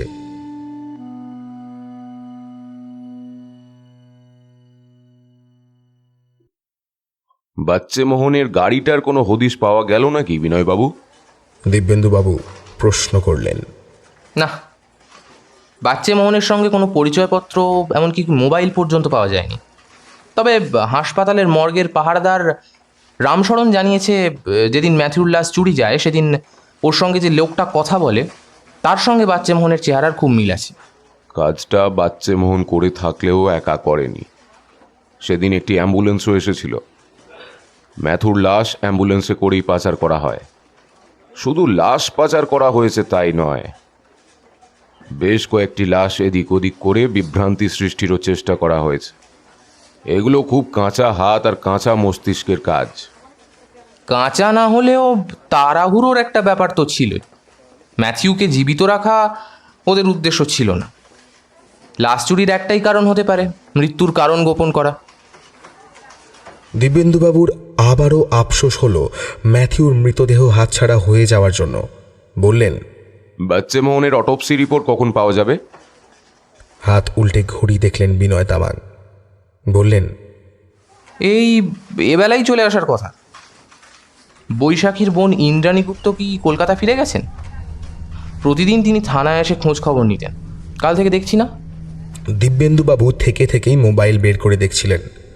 কোনো অজ্ঞাত নাম্বার থেকে কি কোনো ফোন এসেছে তার নাম্বারে? ইন্দ্রাণী হঠাৎ এমন একটা পদক্ষেপ নিয়ে বসবেন দিব্যেন্দুবাবু কল্পনাও করেননি। বিষয়টা বিনয় তামাংকে জানানো উচিত, কিন্তু ইন্দ্রাণীর সঙ্গে একবার কথা না বলে বিষয়টা অফিসিয়াল করতে চান না তিনি। দিব্যেন্দুবাবু সন্দেহ করেছিলেন বাচ্চা মোহনের মৃত্যু মারাত্মক কোনো বিষক্রিয়ার ফলেই ঘটেছে, কিন্তু অটোপসি রিপোর্ট আসার পর ডাক্তার যা বললেন তাতে ঘটনার মোড় কোন দিকে ঘুরছে বোঝা যাচ্ছে না। বাচ্চা মোহনের মৃত্যু সংক্রান্ত বিষয় নিয়ে পুঙ্খানুপুঙ্খ বিশ্লেষণের জন্য বিনয় তামাং সহ আরও দুজন উচ্চপদস্থ অফিসার এবং অটোপসি বিশেষজ্ঞ মিটিংয়ে উপস্থিত হয়েছেন। দেখুন, মৃত্যুটা কিসের জন্য হয়েছে সেটা জানাই পুলিশের কাছে বড় কথা, ঠিক আছে? এই এত বড় বড় মেডিকেল টার্ম, বিশ্লেষণ, এগুলো তো আমাদের জানার কথা না, তাই না? বিনয় তামাং এর মধ্যেই ধৈর্য হারিয়েছেন। অটোপসি বিশেষজ্ঞ তিমির মৌলিক বললেন, যাতে বুঝতে পারেন সেই ব্যবস্থাই করছি মিস্টার তামাং। আমি খুব সহজ করে বিষয়টা বলছি। আমার কাছে শুধু বাচ্চা মোহনের মৃত্যুর তথ্যই আছে তা নয়, ম্যাথিউ ডসনের শরীরে কী ধরনের বিষ প্রয়োগ হয়েছিল সেই তথ্যও আছে। দিব্যেন্দুবাবু চমকে ওঠেন। ম্যাথুর শরীরে বিষক্রিয়া ছিল? কিভাবে জানলেন? ওর তো অটোপসি করার সুযোগই পায়নি। বলছি, ধৈর্য ধরুন দিব্যেন্দুবাবু। তিমির বাবু বলতে শুরু করেন, বাচ্চা মোহনের মৃত্যুর ঘটনায় প্রবেশ করার আগে ম্যাথিউর বিষয়ে কিছু জানানো আছে আমার। ম্যাথিউ যখন হসপিটালে আসে তখন ওর শরীরে বিষক্রিয়ার লক্ষণ দেখা গিয়েছিল, কিন্তু যে বিষ ওর শরীরে প্রবেশ করেছিল তা অপ্রতিরোধ্য। ম্যাথিউর ক্ষেত্রে সময়ও পেরিয়ে গিয়েছিল অনেকটা। কি বিষ জানতে চাইলেন দিব্যেন্দুবাবু। খুব সহজলভ্য কিন্তু মারাত্মক বিষ, রিসিন। রেডি গাছের কয়েকটা বীজই খাদ্যের সঙ্গে গ্রহণ করলে মৃত্যু অবধারিত। রিসিন অন্যভাবেও নেওয়া যায়, তবে ম্যাথিউর ক্ষেত্রে সম্ভবত খাদ্যের মাধ্যমেই প্রবেশ করেছিল। ওর সমস্যাগুলো হসপিটালের নার্স ও ডাক্তারবাবুর কাছে শুনে মনে হয়েছিল গ্যাস্ট্রোইন্টেস্টাইল অর্থাৎ পরিপাকস্তন্ত্রের সমস্যা জাতীয় কিছু একটা। এখন আপনাদের মনে প্রশ্ন আসতেই পারে যে ম্যাথিউর শরীরে বিষক্রিয়া ছিল তা আমি জানলাম কিভাবে। ম্যাথিউ হসপিটালে আসার পর নার্স বুদ্ধিমানের কাজটি করে রেখেছিলেন। ওর ইউরিন ওর ব্লাড স্যাম্পল কালেক্ট করেছিলেন। সেখান থেকে প্রথম এলআরএন টেস্ট ও পরে এলিজা টেস্ট করে রিসিনের বিষয়টা কনফার্ম করি। বলছি, ওই রেডির বীজ থেকেই তো ক্যাস্টর অয়েল তৈরি হয়, তাহলে বীজ থেকেই রিসিন বিষ? বিনয় তামাং জানতে চান। হ্যাঁ, রেডি বীজ থেকে ক্যাস্টর অয়েল পাওয়া যায়, আবার বীজের সবচেয়ে বেশি পরিমাণে রিসিন থাকে। ক্যাস্টর অয়েল নিষ্কাশন পদ্ধতির সময় রিসিন নষ্ট হয়ে যায়। দেহের প্রতি কেজি ভরে মাত্র 22 মাইক্রোগ্রাম রিসিন মিশলেই মৃত্যু নিশ্চিত। তবে মৃত্যু তৎক্ষণাৎ হয় না, এর লক্ষণ প্রকাশ পেতে 24 থেকে 36 ঘন্টা সময় নেয়। আক্রান্ত ব্যক্তি ধীরে ধীরে মৃত্যুর কোলে ঢলে পড়ে। অর্থাৎ ম্যাথুর শরীরে বিষ প্রবেশ করেছিল অনেক আগেই। দিব্যেন্দুবাবু সন্দেহ প্রকাশ করলেন। সম্ভবত, সেটা ম্যাথিউর মৃতদেহ ছাড়া বলা সম্ভব নয়। তিমিরবাবু দ্রুত প্রসঙ্গে ফিরতে চান। বললেন, এবার আসি বাচ্চা মোহনের মৃত্যুর কারণ। বাচ্চা মোহনের মৃত্যুর কারণ রিজিন নয়। বাচ্চা মোহন মারা গিয়েছেন একটা বিরল ড্রাগ অতিরিক্ত সেবনের ফলে। ড্রাগ? কি ড্রাগ? বিনয় তামাং সোজা হয়ে বসলেন। এই কারণেই কি তিমিরবাবু নার্কোটিক্স ডিপার্টমেন্টের অফিসারদের ডেকে পাঠিয়েছেন? আয়াহুয়াস্কার নাম শুনেছেন? তিমিরবাবু বিনয় তামাংয়ের দিকে চেয়ে প্রশ্ন করলে বিনয়বাবু মাথা নাড়েন, তিনি শোনেননি। আয়াহুয়াস্কা উদ্ভিজ্জ ড্রাগ। এর উৎপত্তি দক্ষিণ আমেরিকার আমাজনের জঙ্গলে। এর সঙ্গে অ্যামাজন অঞ্চলের অধিবাসীদের ধর্মীয় অনুষ্ঠানে যোগাযোগ আছে। বিভিন্ন উৎসবে ওরা এই মাদক পান করে থাকে। সাইকোট্রিয়ার ভিরিডিস নামের একটি গাছের পাতা ও ব্যানিস্টেরিওপসিস ক্যাপি নামের একটি গাছের ছাল একসঙ্গে সেদ্ধ করে ভেষজ পানীয় তৈরি করা হয়। উচ্চ তাপমাত্রায় দুটি উদ্ভিদের রসের মধ্যে বিক্রিয়ার ফলে যে মাদক তৈরি হয় তাই হলো আয়াহুয়াস্কা। আলাদাভাবে এই গাছের মধ্যে কোনো মাদক সন্ধান পাওয়া যায়নি। ওই পানীয়তে থাকে ডিএমটি বা ডাইমিথাইল ট্রিপটামিন, যা আমাদের মস্তিষ্কে হ্যালিউসিনেশন ঘটায়। প্রাকৃতিকভাবে এই রাসায়নিক পদার্থটি আমাদের মস্তিষ্কে উৎপন্ন হয়, কিন্তু এর মাত্রা বেড়ে যাওয়ার ফলে মানুষকে বোঝানো অসম্ভব হয়ে পড়ে যে তিনি হ্যালিউসিনেশনের শিকার। রক্তে কিছু এনজাইম থাকে যা ডিএমটিকে রক্তে প্রবেশ করতে দেয় না, কিন্তু ওই উদ্ভিদের পাতায় উপস্থিত রাসায়নিক রক্তের এনজাইমকে নিষ্ক্রিয় করে ডিএমটির রক্তের মিশ্রণ ঘটিয়ে ফেলে, যার ফলে হয় মারাত্মক হ্যালুসিনেশন। আয়াহুয়াস্কার ব্যবহার দক্ষিণ আমেরিকার বেশ কিছু দেশেই প্রচলিত, যা সরকার দ্বারা স্বীকৃত। ড্রাগ, অথচ সরকার স্বীকৃত? হ্যাঁ, এই ড্রাগটির হ্যালুসিনেশন ব্যতীত আর কোনো পার্শ্ব প্রতিক্রিয়া নেই। ড্রাগটি ব্যবহৃত হয় ডিপ্রেশনের ওষুধ হিসাবে এবং রোগী এই ড্রাগে কোনোদিন আসক্ত হন না, বরং এটি আসক্তি প্রতিরোধ করে। তাহলে বাচ্চে মোহন মারা গেল কিভাবে? বিনয় তামাং গর্জে ওঠেন। বাচ্চে মোহন সম্ভবত এই ড্রাগটি অতিরিক্ত সেবন করেছিলেন। তিনি বোধহয় ড্রাগটি সেবনে অভ্যস্ত ছিলেন। আয়াহুয়াস্কার অতিরিক্ত সেবনে মৃত্যুর ঘটনা তুলনামূলক কম হলেও একেবারে ঘটেনি তা নয়। স্কিজোফ্রেনিকদের ক্ষেত্রে এই পানীয় ক্ষতিকর, কিন্তু ড্রাগটি সেবনের একটি নির্দিষ্ট ডোজ আছে। এই ডোজের অতিরিক্ত সেবনে মৃত্যু আগেও হয়েছে। গাছ দুটির নাম কি বললেন? দিব্যেন্দুবাবু চিন্তিত মুখে জানতে চাইলেন। সাইকোট্রেরিয়া ভেরিডিস ও ব্যানিস্টেরিওপসিস ক্যাপি, দুটিকে একত্রে ভাইন অফ ডেথ অথবা সোল ভাইন বলা হয়। আচ্ছা, ম্যাথুকে রিসিন দেওয়া হলো কেন? আর বাকি পর্যটকেদেরই বা কি হয়ে থাকতে পারে? বাকি পর্যটকদের সঙ্গে কি ঘটেছে তা খুঁজে বের করার দায়িত্ব কিন্তু আমার নয় দিব্যেন্দুবাবু। একটা কথা বলে রাখতে পারি, ম্যাথিউর রক্তে কিন্তু আয়াহুয়াস্কার উপস্থিতিও পেয়েছি। আমার যতদূর মনে হয় ম্যাথিউ আয়াহুয়াস্কাতে অভ্যস্ত ছিল, সেই কারণে ওটা ফেটাল হয়নি। অদ্ভুত, দুটো মৃত্যু একটি জায়গার সঙ্গে জড়িত, কিন্তু মৃত্যুর কারণ আলাদা। আমার এবার মনে হচ্ছে সদাশিব ব্রহ্মচারীর আশ্রমে পুলিশের রেড হওয়া উচিত। না। আচমকাই ইন্দ্রাণীর কথা মনে পড়ে দিব্যেন্দুবাবুর। নিজেকে সংযত করে বললেন, যারা আয়াহুয়াস্কার মতো ড্রাগ ব্যবহার করতে পারে, রিসিন দিয়ে মেরে ফেলতে পারে, তাদের ক্ষেত্রে বিষয়টা এত সহজ হবে না। ম্যাথুর মৃত্যুর সঙ্গে সরাসরি আশ্রমের যোগাযোগ আছে এটা প্রমাণ করা কঠিন, তাই সরাসরি কোনো চার্জ দেওয়াও যাবে না। বাচ্চে মোহনের ক্ষেত্রেও তাই। উল্টে ওদের সতর্ক হওয়ার সুযোগ করে দেওয়া হবে। তাহলে কি করতে চান আপনি? বিনয় তামাং পরবর্তী পদক্ষেপ নিশ্চিত করতে চান। তিমির বাবুর কথা অনুযায়ী রিসিন দুর্লভ নয়, তবে আয়াহুয়াস্কা দক্ষিণ আমেরিকা থেকেই ট্রেডিং করা হয়। আশ্রমের সঙ্গে এই যোগসূত্রটা কোথায় সেটা আগে খোঁজা উচিত আমাদের। তাছাড়া বৈশাখী গুপ্তর বোন ইন্দ্রাণী গুপ্ত রিম্বিকের আশ্রমে গিয়েছেন। নিজেকে প্রস্তুত করার জন্য সময় নিলেন দিব্যেন্দুবাবু।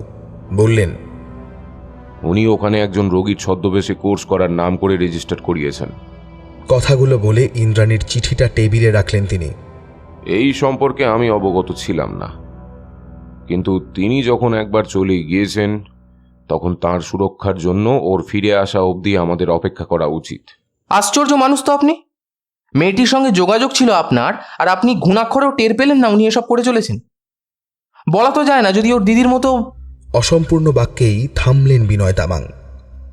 তিমিরবাবু বললেন, আমি একটা কথা বলতে চাই এখানে, যদিও বিষয়টা আমার ভাবার কাজ নয়, তবুও কথাটা মাথায় এলো তাই বলছি। কোর্সটা ডিপ্রেশন রোগীদের চিকিৎসার জন্যই, এমনটা তো সদাশিব ব্রহ্মচারী নিজেও বলেছেন। আমার মনে হয় কোর্সের অংশ হিসাবে ওখানে নির্দিষ্ট ডোজে আয়াহুয়াস্কা সেবন করানো হয়। কোর্স তো আগেও হয়েছে। ড্রাইভার বাচ্চে মোহন পর্যটক নিয়ে গিয়েছে, ফিরেও এসেছে, কোনো দিন কোনো সমস্যা হয়নি। এই একটি মাত্র ব্যাচে এমন কিছু ঘটেছিল যার ফলে সকলেই হয়তো সেদিন মারা গিয়েছে। আর যদি সেটা দুর্ঘটনাবশত হয়ে থাকে, পরের ব্যাচে এই সমস্যা না হওয়াই উচিত। দুর্ঘটনাবশত খাদ্যে রেশিন মেশানো হয়েছিল বলছেন, তাহলে বাকিদের দেহে পাওয়া গেল না কেন? হতে পারে ধামাচাপা দেওয়ার জন্য আশ্রমেই কোথাও। নার্কোটিক্স ডিপার্টমেন্টের দুজন অফিসার নিঃশব্দে পুরো ঘটনা শুনছিলেন। ওদের মধ্যে একজন বললেন, আমার মনে হয় দিব্যেন্দুবাবু সঠিক বলছেন। আগে ইন্দ্রাণীগুপ্ত কোর্স করে ফিরে আসুক, উনি ফিরলে তবে এই আশ্রমে যাওয়া উচিত। ততদিন আয়াহুয়াস্কা ট্রেডিংয়ের বিষয়টা আমরা খতিয়ে দেখছি। ইন্দ্রাণী চায়ের কাপটা ট্রে থেকে তুলতে গিয়ে দেখল মেয়েটার হাত কাঁপছে। আগের দিনেও অস্বাভাবিকভাবে হাত কাঁপতে কাঁপতে কাপ সমেত ট্রেটা মাটিতে পড়ে গিয়েছিল। আজও একই রকম ঘটনা, অথচ গত 24 ঘন্টায় আর কখনো এমন হতে দেখেনি সে। মেয়েটার নাম গুঞ্জন, বাড়ি গ্যাংটক। মাত্র একদিনে এর থেকে বেশি জানা যায়নি তার রুমমেটের কাছ থেকে। যোগা ক্লাসেও অন্যান্যদের সঙ্গে যে খুব অন্তরঙ্গতা গড়ে উঠেছে ইন্দ্রাণীর তা নয়, কিন্তু নিজের রুমমেটের ক্ষেত্রেও এটা ঘটবে সে সেটা ভাবতেই পারেনি। আপনার কি কোনো অসুবিধে হচ্ছে? হেল্প করব? গুঞ্জনের কাঁপা হাত দেখে প্রশ্ন করল ইন্দ্রাণী। চোখ তুলে তাকিয়েই অন্যদিকে দৃষ্টিপাত করে গুঞ্জন। নিঃশব্দে মাথা নাড়ে, সাহায্য চাই না তার।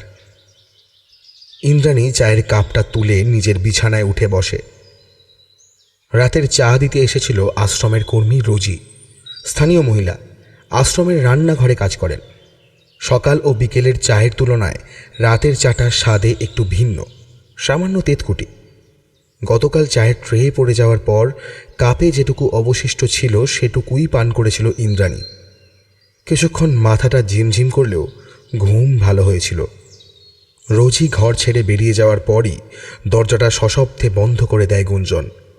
ইন্দ্রাণীর হাত থেকে চায়ের কাপটা এক প্রকার ছিনিয়ে নিয়ে বলে, রাতের চাটা একদম খাবে না, ওটা ঠিক না। কেন বলো তো, কি আছে এতে? হতভম্ব ইন্দ্রাণী। ঠিক জানি না, কিন্তু ওটা খেলে তোমার হ্যালুসিনেশন হবে, অদ্ভুত সব জিনিস দেখতে পাবে যার কোনো অস্তিত্ব নেই, ভয়ঙ্কর শব্দ শুনতে পাবে যা আসলে তুমিই শুনবে আর কেউ না। মাথার মধ্যে সবসময় একটা ঝিমঝিম ভাব। রাতের চা চা নয়, নেশা। নেশা?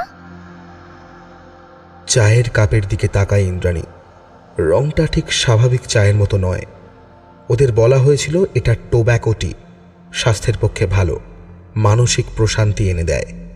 এই আশ্রমে কয়েক মাস আগে আমার এক বন্ধু এসেছিল। ও বুঝেছিল রাতে যে চা দেওয়া হয় সেটা ঠিক চা নয়, অন্য কিছু। ইন্দ্রাণীর পাশে এসে বসে গুঞ্জন। এটা একটা ড্রাগ।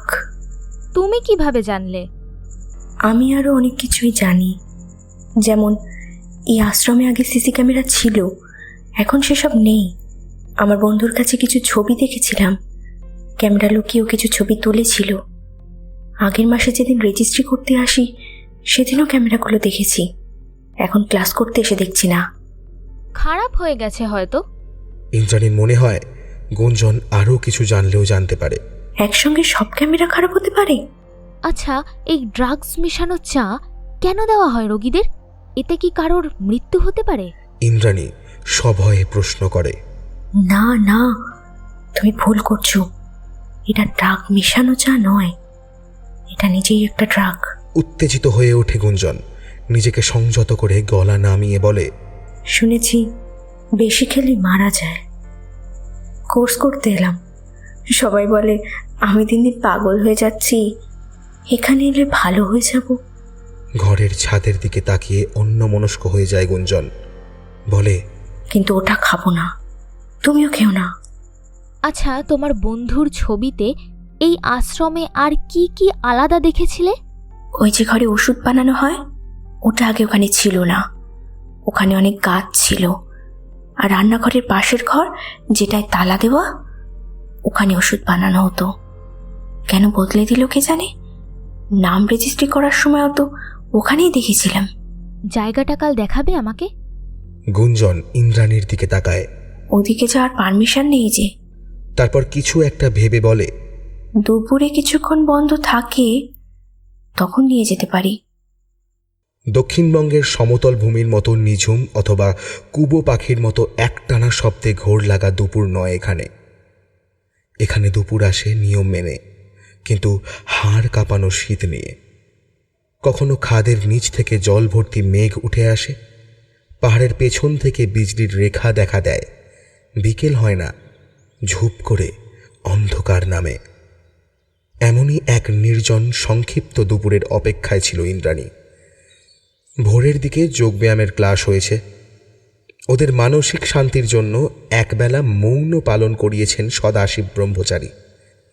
এখন সকল আবাসিক নিজের ঘরে বিশ্রামরত। ঘরের দরজা আলগা করে বাইরের করিডোরে উঁকি দিল গুঞ্জন। দুই প্রান্তে সারি সারি বন্ধ দরজা ছাড়া কোনো মানুষ নেই। ওড়নায় নিজের মাথা মুখ পেঁচিয়ে দরজার বাইরে পা রাখল প্রথমে গুঞ্জন। ইন্দ্রাণীকে ইশারা করে বেরিয়ে আসতে বলল করিডোরে। বাতাসে জমাট বাঁধা ঠান্ডা ক্রমাগত হুল ফোটাতে শুরু করেছে এখনই। আলতো হাতে দরজা বন্ধ করে বেরিয়ে এলো দুজনে। সিঁড়ি বেয়ে একতলায় নেমেই উল্টো দিকের ঘরটা রান্নার জায়গা, তার পেছনেই ওষুধ বানানোর তালাবন্ধ ঘরটা। ওখানে কেউ কাজ করে না এখন। যেখানে ওষুধ বানানোর কাজ হয় সেটা ঠিক ঘর নয়, একটা অস্থায়ী ছাউনি। সেখানেও এখন কেউ নেই। ওষুধের কাজ সাধারণত ভোর থেকে সকালের দিকে হয়ে থাকে, অথবা সন্ধ্যের পর। অস্থায়ী ঘরটার কাছে এসে দাঁড়িয়েছিল গুঞ্জন। ওড়নার মুখোশের আড়ালে ফিসফিস করে বলল, এই জায়গাটায় অনেক গাছ ছিল, একটাও নেই এখন। সব কেটে পরিষ্কার করে এই ঘরটা বানিয়েছে। ইন্দ্রাণী দেখল জায়গাটা ঠিক গাছগাছটার ঝোপ নয়, কেয়ারি করা বাগান, বেশিরভাগই ভেষজ ঔষধি গাছ। বলল, এখানে তো সব দরকারি গাছ, এগুলো কেটে ফেললো? গুঞ্জন গাছগুলো দেখছিল, বলল, কি জানি, ওই নেশার জিনিসটাও তো গাছ থেকে হয়, কিন্তু ওটা এখানে পাবে না। ইন্দ্রাণীর চোখ ঘুরছিল মাটিতে। সত্যি নরম ঘাসহীন কোপানো মাটি, বৃষ্টির জলে কাদা হয়ে আছে। বলল, তালা দেওয়া ঘরটার জালনা দিয়ে একবার দেখব? ইন্দ্রাণীর কথায় গুঞ্জন কোনো প্রতিক্রিয়া করল না। অস্থায়ী ওষুধের দিকে চেয়ে বলল, একটু পরে ওইখানে ওই জিনিসটা সেদ্ধ করা হবে। ওটাকে কি বলে জানো? টোবাকোটি, কেউ কেউ বলে প্রিয়। ইন্দ্রাণী বন্ধ ঘরের জানলা হাত দিয়ে টেনে উকি দিল। অন্ধকার ছেয়ে আছে ঘরের ভিতর, কিছুই দেখা যায় না। জানলার ফাঁক ফোকর দিয়ে যে একচিলতে আলো ঢুকছিল তাতেও কিছু দেখা যায় না। দেওয়ালগুলো অদ্ভুত তো। জানলা থেকে চোখ ফিরিয়ে বলল ইন্দ্রাণী। কেন? কালচে ছোপ ধরা। একটা বুনো গন্ধ এসে লাগছিল তাদের নাকে। ইন্দ্রাণী বলল, এখানে কি গাছ ছিল আগে জানো? ভ্যারেন্ডা, হাতের তালুর মতো পাতা হয় না গাছটার, কাটা দেওয়া ফল। হাত তুলে দেখায় গুঞ্জন। ওই টোব্যাকো টি যদি পাওয়া যেত। আচ্ছা, সিসি ক্যামেরাগুলো সরিয়ে দেওয়ার কারণ কি হতে পারে বলে মনে হয় তোমার? হাতের ধুলো ঝাড়তে ঝাড়তে বলে ইন্দ্রাণী। জানি না, এখানে আসার আগে। বলতে গিয়েও থেমে যায় গুঞ্জন। প্রসঙ্গ বদলে বলে, অফিস ঘরের দিক থেকে কেউ আসছে মনে হয়, চলো তাড়াতাড়ি। উল্টো দিকের সিঁড়ি বেয়ে দ্রুত দোতলায় উঠতে লাগলো দুজন। সত্যি অফিস ঘরের দিক থেকে কারোর পায়ের শব্দ শোনা যাচ্ছিল। হঠাৎ কি মনে করে সিঁড়ির আড়াল থেকে অফিস ঘরের দিকে পিছন ফিরে তাকালো ইন্দ্রাণী। সদাশিব ব্রহ্মচারীর সঙ্গে আরও দুজন লোক। দুজনের পরনেই দামি কোট প্যান্ট। এদের আগে কোনোদিন এই আশ্রমে দেখেনি। বাইরের লোক। সন্দেহ জাগতে শুরু করে ইন্দ্রাণীর মনে। গুঞ্জন সিঁড়ি বেয়ে অনেকটা উপরে উঠে গিয়েছিল। ইন্দ্রাণীকে দাঁড়াতে দেখে চাপা স্বরে নাম ধরে ডাকল। ইন্দ্রাণী গুঞ্জনকে ইশারায় কাছে আসতে বলে অফিস ঘরের দিকে দেখায়। গুঞ্জন দেখল সদাশিব ব্রহ্মচারীর সঙ্গে দুজন বাইরের লোক অফিস ঘরে প্রবেশ করল, সঙ্গে বিজয় নামের গুরুজির অনুচরটিও। পেছন পেছন চায়ের ট্রে হাতে রোজিকেও ঘরে ঢুকতে দেখা গেল। ইন্দ্রাণী ভেবেছিল রোজি চা দিয়েই ফিরে আসবে, কিন্তু সে ঘরের ভিতরে ঢুকে সশব্দে দরজা বন্ধ করে দিল। ইন্দ্রাণী উত্তেজনা চেপে রাখতে পারল না। বন্ধ দরজার পেছনে যে কী রহস্য আছে তা জানার জন্য ছটফট করছিল সে। ইন্দ্রাণী সিঁড়ি দিয়ে নামতে শুরু করে দিল। গুঞ্জন ওর হাত ধরে টানলেও শুনল না সে। অগত্যা গুঞ্জনও ইন্দ্রাণীর পিছু নিল। পুলিশ অলরেডি তল্লাশি শুরু করে দিয়েছে, সেটা তো জানেনি। শুকতে শুকতে এখানেও এসে পড়েছে। আপনাকে বাঁচাতে চারিদিকে কত খরচা করছি সেটা কি জানেন? অপরিচিত একটা গলার স্বর ভেসে আসছিল বন্ধ দরজার ওপার থেকে। ইন্দ্রাণী দরজার গায়ে কান লাগিয়ে শুনছিল। নেহাত পর্দা দিয়ে ঢাকা, না হলে চাবি গলানোর ছিদ্র দিয়েও দেখা যেত। আমি সবই জানি, কিন্তু যেটা বলেছেন সেটা কি বলা উচিত হয়েছে বলে আপনার মনে হয়? সদাশিব ব্রহ্মচারীর গলা পাওয়া গেল এবার। দেখুন, উচিত কি অনুচিত সেসব জানি না। এখানে এতদিন ধরে যেটা করে আসছেন সেটাও কি উচিত? সেটাও তো বেআইনি কাজ। অপরিচিত লোকটার গলা পাওয়া গেল আবারও। কিন্তু কোনোদিনও কারোর ক্ষতি হয়নি, বরং উপকারী হয়েছে। শুধু এইবারই আমার মনে হয় আপনারা ইচ্ছাকৃতভাবে এগুলো করছেন, আমাকে বিপদে ফেলে আশ্রম হাতানোর জন্য। লাশগুলো কিন্তু বেশি দিন হয়নি। একটা খবর পুলিশের কানে গেলে আশ্রম এমনিই বেহাত হবে। এই বয়সে আপনাকে কিন্তু জেলের খানি টানতে হবে। সেটা কি খুব ভালো হবে? লাশের কথা শুনে চমকে ওঠে ইন্দ্রাণী। গলার ভেতর থেকে একটা দলা পাকানো কষ্ট মোচড় দিয়ে ওঠে। দিদিকে কি কোনো দিনই ফিরে পাওয়া যাবে না? নিজের অজান্তেই চোখের কোণ ভিজে ওঠে ওর। বন্ধ দরজার ভেতরে আরও কিছু অস্পষ্ট গলার স্বর শোনা যায়। ইন্দ্রাণী শুনতে পায় না। হঠাৎ দরজার পাশে গুটিসুটি বসে থাকা মোটা সাদা বিড়ালটা গলা দিয়ে ঘর ঘর শব্দ শুরু করলো। সেই শব্দ ক্রমশ তীব্র হয়ে উঠতেই সে নিজের জায়গা ছেড়ে এক পা করে এগোতে থাকে। ইন্দ্রাণী পেছন ফিরে দেখে সিঁড়ির নিচে কালো লোমশ একটি কুকুর এসে দাঁড়িয়েছে। ওকে দেখেই রোজির আদরের বিড়ালের আক্রমণের প্রস্তুতি। গুঞ্জন ফিসফিস করে বলে, চলে এসো, আর দাঁড়ানো উচিত না, ওদের শব্দে এখনই কেউ বেরিয়ে আসবে। দুজনে দ্রুত পায়ে ঘরে ফেরে। দরজা বন্ধ করেই ইন্দ্রাণী ওর পার্সের গোপন কুঠুরি থেকে ছোট মোবাইল বের করে আনে। দিব্যেন্দু স্যারকে জানাতে হবে সবটা। ইন্দ্রাণীকে মোবাইল বের করতে দেখে হাঁ করে চেয়ে থাকে গুঞ্জন। হোটেলে নিজের ঘরে বসে ফোনের অপেক্ষা করছিলেন দিব্যেন্দুবাবু। ওদিকে নার্কোটিক্স ডিপার্টমেন্ট থেকে দুটো খবর এসেছে। আজ থেকে 30 বছর আগে ওড়িশার কটক শহর থেকে পলাতক ভাড়াটে গুন্ডা পঙ্কজ পাধির সঙ্গে সদাশিব ব্রহ্মচারীর চেহারার 90% মিল খুঁজে পাওয়া গেছে। পঙ্কজ পাধির রাগ মাফিয়া কেসের সঙ্গেও জড়িত।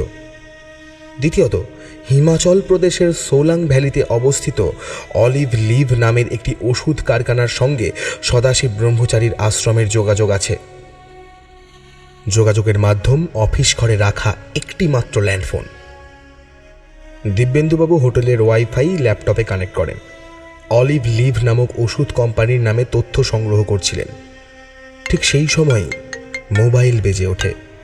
অচেনা নম্বর। ফোন রিসিভ করে সন্দেহ ও উত্তেজনার বশে হ্যালো বলতেই ওপার থেকে ইন্দ্রাণীর গলার আওয়াজ পাওয়া গেল। স্যার, আমি ইন্দ্রাণী বলছি।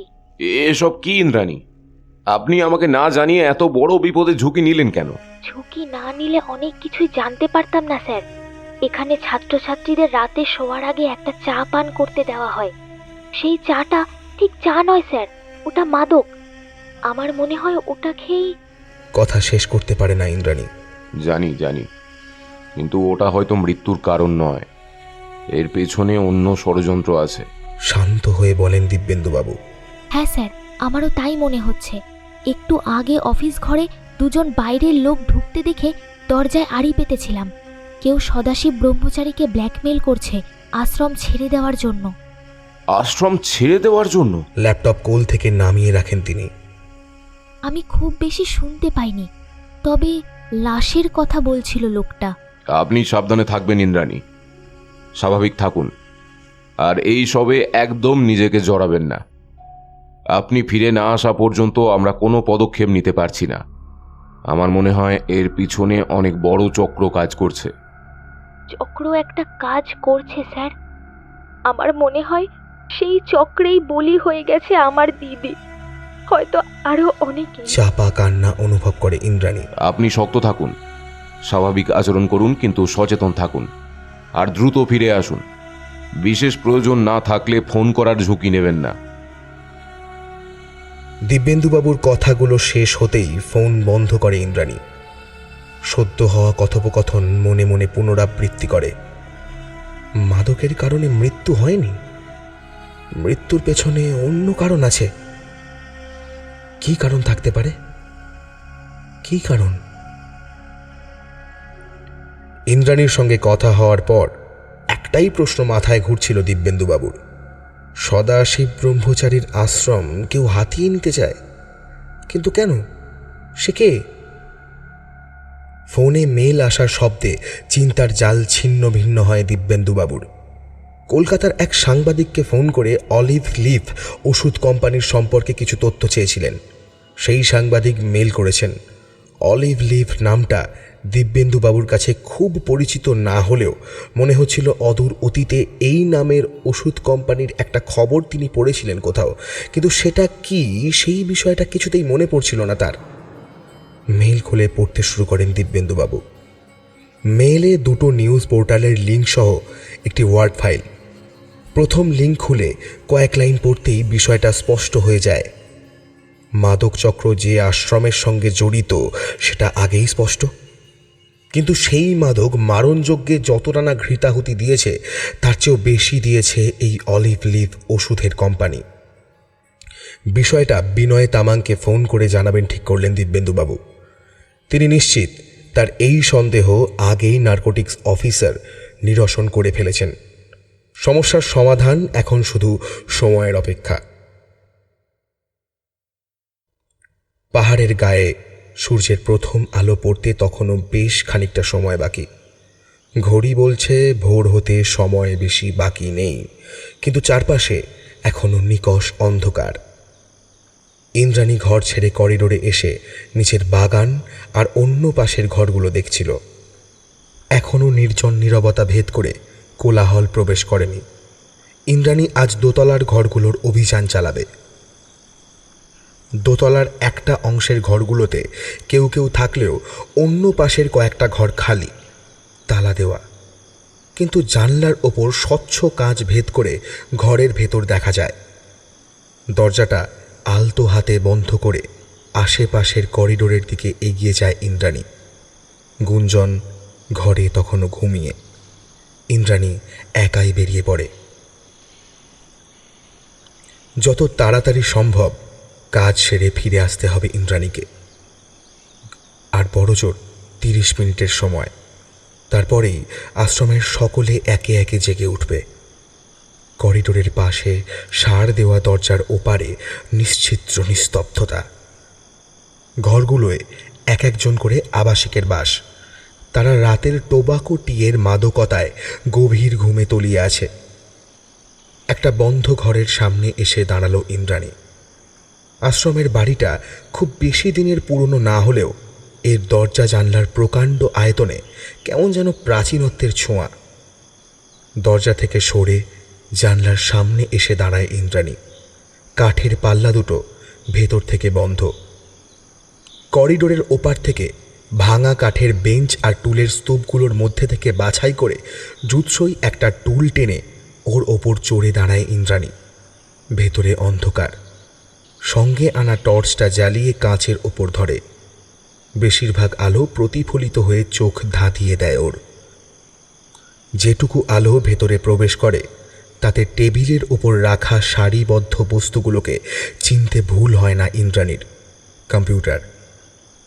গুঞ্জন ঠিকই বলেছিল, দোতলার কোনো ঘরে সিসি ক্যামেরা কন্ট্রোল রুম আছে, অর্থাৎ আশ্রমে ক্যামেরা ছিল। ইন্দ্রাণী বেশ কয়েকটা ঘরের দেওয়ালে বৃত্তাকার ক্ষত চিহ্ন দেখেছে, যা দেখলে স্পষ্ট অনুমান করা যায় ওখানে ক্যামেরার স্ট্যান্ড লাগানো ছিল।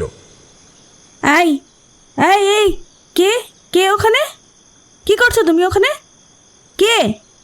মহিলার কর্কশ গলার স্বর ভেসে আসে করিডোরের ওই প্রান্ত থেকে। ফাঁকা করিডোরে আচমকা বজ্রপাতের শব্দের মতো প্রতিধ্বনিত হতে থাকে রোজির গলার স্বর, টু টুল থেকে ইন্দ্রাণী নেমে দাঁড়ায়, পালানোর চেষ্টা বৃথা। পাথরের মূর্তির মতো স্থবির ইন্দ্রাণীর ভেতরের উথাল পাথাল ভয় যেন এক মায়াজাল সৃষ্টি করছে তার মনের অন্তর্মহলে। মহিলা এগিয়ে আসছে ওর দিকে, হাতে একটা নিম দাঁতন। তুমি এখানে কি করছো? দুহাত দূর থেকে প্রশ্ন করে রোজি। এমনি ঘুম ভেঙে গিয়েছিল, তাই হাঁটতে বেরিয়েছিলাম। ইন্দ্রাণী নিজেকে স্বাভাবিক রাখার চেষ্টা করে। এই ঘরের সামনে কি করছিলে? ভেতরে দেখছিলে কেন? একটা শব্দ শুনতে পেলাম ভেতর থেকে, তাই ইঁদুর হয়তো। রোজি রাগত স্বরে বলে, যাও, ঘরে যাও শিগগিরই। নিজের 10x10 ঘরটায় ফিরে এসে স্বস্তির নিঃশ্বাস ফেলে ইন্দ্রাণী। গুঞ্জন ঘুম থেকে জেগে উঠেছে, কম্বলের তলায় শুয়ে আছে তখনও। ইন্দ্রাণীকে দেখে বলল, তুমি কোথায় গিয়েছিলে বলো তো? তোমাকে না দেখে তো আমি ভয় পেয়ে গিয়েছিলাম। বলছি। ইন্দ্রাণী সংক্ষেপে জবাব দিয়ে ব্যাগের ভেতর থেকে মোবাইল বের করে সুইচ অন করে। দিব্যেন্দু বাবুকে একটা মেসেজ করে ফেলতে হবে। মোবাইলটা অন হতেই জানলার কাছে দাঁড়িয়ে পটাপট টাইপ করতে থাকে ইন্দ্রাণী। ঘরের ভেতরে যা দেখেছে সংক্ষেপে লিখে সেন্ড বোতামে আঙুল ছুঁয়েই গুঞ্জনকে বলে, তুমি ঠিকই বলেছিলে, এখানে ক্যামেরা ছিল। আমি এইমাত্র সিসি ক্যামেরার কন্ট্রোল রুম দেখেছি, তবে বন্ধ ঘর। ইন্দ্রাণী ঘরে প্রবেশ করার আগে দরজা লক করতে ভুলে গিয়েছিল। খোলা দরজা দিয়েই দুমাদুম শব্দ করে কারোর আসার শব্দ শোনা গেল। দরজার দিকে চাইতেই ইন্দ্রাণী দেখল রোজি আর ওর সঙ্গে আরও একজন লোক ঘরে ঢুকছে। এই যে এই মেয়েটা ওই দিকের ঘরের ভেতরে উকি দিচ্ছিল। রোজি কর্কশ গলায় বলে ওঠে। রোজির সঙ্গে যে লোকটি ঘরে এসেছিলেন একে আগে কখনো দেখেনি ইন্দ্রাণী। সম্ভবত রান্নাঘরে কাজ করে রোজির সঙ্গে। লোকটা ইন্দ্রাণীর দিকে কিছুক্ষণ ক্রূর দৃষ্টিতে তাকিয়ে থাকে, তারপর নরম গলায় বলে, আপনি দেখছি অনেক সকালে উঠে পড়েছেন। আপনার রুমমেট কিন্তু এখনো ঘুমিয়ে। গুঞ্জন কম্বলের আড়ালে চোখ বন্ধ করে শুয়ে আছে। তার উপস্থিত বুদ্ধির তারিফ না করে পারে না ইন্দ্রাণী। লোকটা ওর দিকে 2 পা এগিয়ে এসে বলে, গতকাল রাতের চা খেয়েছিলেন আপনি? মাথা নাড়ে। সে খেয়েছিল। প্রতিদিন দুজনেই জানলা দিয়ে হাত বাড়িয়ে চায়ের কাপ খালি করে দেয়। মিথ্যে বলছে। চা খেলে এত তাড়াতাড়ি ঘুম ভাঙে না। সঙ্গের লোকটি রোজির দিকে কড়া চোখে তাকাতেই থেমে যায় সে। তারপর ইন্দ্রাণীর দিকে ফিরে বললেন, আপনাকে একটু আমাদের সঙ্গে যেতে হবে ম্যাডাম। সভয়ে প্রশ্ন করে ইন্দ্রাণী। কোথায়? আমাদের সন্দেহ হয়েছে আপনি আশ্রমের নিয়মগুলো যথাযথ পালন করছেন না, তাই আপনাকে আমাদের সঙ্গে যেতে হবে গুরুজির কাছে। কথা না বাড়িয়ে ওদের সঙ্গে ঘর ছেড়ে বেরিয়ে যায় ইন্দ্রাণী। তিনজনে ঘর ছেড়ে বেরিয়ে গেলে খাটের কোণে পড়ে থাকা মোবাইলটা তুলে নেয় গুঞ্জন। রোজি যখন ঘরে প্রবেশ করে মোবাইলটা তোষকের ভাঁজে লুকিয়ে ফেলেছিল ইন্দ্রাণী। ইন্দ্রাণীর পাঠানো শেষ বার্তা আর প্রাপকের নামটা পড়ে গুঞ্জন, দিব্যেন্দু স্যার। তারপর মোবাইলটা লুকিয়ে ফেলে শরীরের ভাঁজে। অদ্ভুত একটা শূন্য ঘরে বসিয়ে রাখা হয়েছে ইন্দ্রাণীকে। ঘরটায় আসবাব বলতে একটা কাঠের টেবিল আর 2টো চেয়ার, আর দেওয়ালে জোড়া তালাবন্ধ আলমারি। ঘরটা সম্ভবত স্টোর রুম হিসেবে ব্যবহৃত হয়। এই আশ্রম বাড়ির 2টো ফ্লোর মিলিয়ে মোট 20-25টা ঘর আছে। তবুও ওষুধ আর রান্নার জায়গাটা মূল বাড়ির বাইরে। নির্জন শীতল ঘরে বসে কথাগুলো ভাবছিল ইন্দ্রাণী। এতক্ষণ হয়তো ক্লাস শুরু হয়ে গেছে, কিন্তু ওকে তো দেখা যায়নি, আর ওকে যেতে দেওয়া হয়নি সেখানে। ঘরের দরজা বাইরে থেকে বন্ধ। ওদের সঙ্গে আসার সময় বলা হয়েছিল ওকে গুরুজির কাছে নিয়ে যাওয়া হবে, কিন্তু কেউ আসেনি দেখা করতে। ওকেও কোথাও নিয়েও যাওয়া হয়নি। ঘরে ঢোকার পর একজন এসে ওর রক্তের নমুনা নিয়ে গেছে। এই তথ্যগুলো দিব্যেন্দু বাবুকে জানাতে পারলে ভালো হতো, কিন্তু মোবাইলটা ওর সঙ্গে নেই। ওটা তোষকের নিচে লুকিয়ে রেখে এসেছে সে। মোবাইলের কথা মনে পড়তেই আরও একজনের কথা মনে পড়ল, গুঞ্জন। মেয়েটা বেশ বুদ্ধিমতী, সময় সুযোগ বুঝে ঘুমানোর অভিনয় করে গেছে। হঠাৎ দরজা খোলার শব্দে উঠে দাঁড়ায় ইন্দ্রাণী। রোজি আর সেই লম্বা মতো লোকটা ফিরেছে, সঙ্গে আরও একজন। দেখে বোঝা যায় আশ্রমের কেউ নয়, পরনে শার্ট প্যান্ট। লোকটাকে এক ঝলক দেখে চিনতে পারল ইন্দ্রাণী। সেদিন অফিস ঘরে বাইরের যে দুজন লোক প্রবেশ করেছিল তাদেরই একজন। রাতে চাটা আপনি খান না কেন? অপরিচিত লোকটি আগে কথা বলল। ইন্দ্রাণী লোকটাকে দেখেছিল, এখনো দেখছে। চোখ মুখে ক্রূরতা লেগে আছে। বলল, স্বাদটা ভালো লাগে না, তেতো। আরে স্বাদের জন্য তো দেওয়া হয় না, ওটা দেওয়া হয় আপনার চিকিৎসার জন্য। রোজির দিকে ঘুরে দাঁড়ালেন তিনি। নিন, এটা ওকে খাইয়ে দিন। ইন্দ্রাণী এতক্ষণ খেয়াল করেনি রোজির হাতে একটা চায়ের ট্রে, ট্রের ওপর ঢাকা একটা বড় পোর্সেলিনের কাপ। ঢাকার তলায় কি আছে ইন্দ্রাণী জানে। সে বলল, আমি ওটা খাবো না, আমি জানি ওতে কি আছে। সঙ্গের লোক দুজন তখন ওর হাত চেপে ধরে চেয়ারে বসিয়ে দিয়েছে। রোজি ট্রেটা টেবিলে নামিয়ে রেখে বলল, আমার আগে সন্দেহ হয়েছিল। রাতের বেলায় টহল দিতে গিয়ে ঘরের ভেতর থেকে চাপা গলায় কথা বলার শব্দ শুনেছি আমি। আলো জ্বলতে দেখেছি। এই চা খেলে কেউ কি আর কথা বলার অবস্থায় থাকে? হ্যাঁ, ওর সঙ্গের ওই গুঞ্জন বলে যে মেয়েটি, সে তো আরো সাংঘাতিক। চোখে মুখে কথা বলে। এরপর ওকেও টাইট দেওয়ার ব্যবস্থা করছি আমি। নির্ঘাত পুলিশের লোক, গোয়েন্দাগির ফলাতে এসেছে এখানে। হ্যাঁ, পুলিশের লোক? কথাটা শুনেই সেই অপরিচিত ভদ্রলোক রোজিকে শাসন করলেন। বললেন, আহ, মুখে কিছুই বাঁধে না তোমার দেখছি, ওটা দাও শিগগিরই। ইন্দ্রাণী কিছু বলার আগেই রোজি চায়ের কাপ ওর মুখের সামনে এনে ধরল। বলল, এই মেয়ে, ভালোই ভালো খেয়ে নাও তো, নাহলে জোর করে খাওয়াতে আমি জানি। দিব্যেন্দুবাবুর বলা কথাগুলো মনে পড়ল ইন্দ্রাণীর। সাবধানে কিন্তু স্বাভাবিক আচরণ করতে হবে। চায়ের কাপটা হাতে নিল সে। খুব গরম নয়, ঈষৎ উষ্ণ। দিব্যেন্দুবাবু এও বলেছিলেন এই চা মৃত্যুর কারণ নয়। তাহলে মৃত্যুর কারণ অন্য কিছু। কিন্তু কি কারণ জানার সুযোগ কি পাবে সে? চোখ তুলে একবার রোজিকে দেখল ইন্দ্রাণী। হলদে ত্বক, খুদে খুদে চোখ আর বোঁচা নাকের মুখোশের আড়ালে গভীর ষড়যন্ত্রকারী খল চরিত্রের মুখ লুকিয়ে আছে। ধীরে ধীরে কাঁপা কাঁপা হাতে চায়ের কাপ মুখে তুলল ইন্দ্রাণী। জানলার কাঁচ ভেদ করে উজ্জ্বল মায়াবী একটা আলো প্রবেশ করছে ঘরে। সেই আলো অন্ধকার পরিবেশে বৈশাখীকে স্পষ্ট দেখতে পাচ্ছে ইন্দ্রাণী। নীল জিন্স আর গোলাপি সিফনের প্রজাপতি টপ, গলার বাঁ পাশে একটা ছোট্ট বিড়ালের উল্কি, কবজিতে রঙিন পুঁতির ব্রেসলেট, কাঁধ অবধি নেমে আসা ক্যারোটিন ট্রিটমেন্ট করা চুলের ডগায় সিঁদুরের লাল ছোঁয়া, সঙ্গে একজন বিদেশি সুপুরুষ ম্যাথিউ। দুজনের হাতের তিক্ত চায়ের পেয়ালা। ইন্দ্রাণী জানে ওই পেয়ালা চায়ের নয়, মাদক আছে। দিদি, দ্রুত চেয়ার ছেড়ে উঠে যায় ইন্দ্রাণী। ওটা খাস না, ফেলে দে। চেয়ার ছেড়ে বেশি দূর এগোতে পারে না সে। পা টলে পড়ে যায় মেঝেতে। সারা ঘর জুড়ে অন্ধকার খেলা করে চলেছে।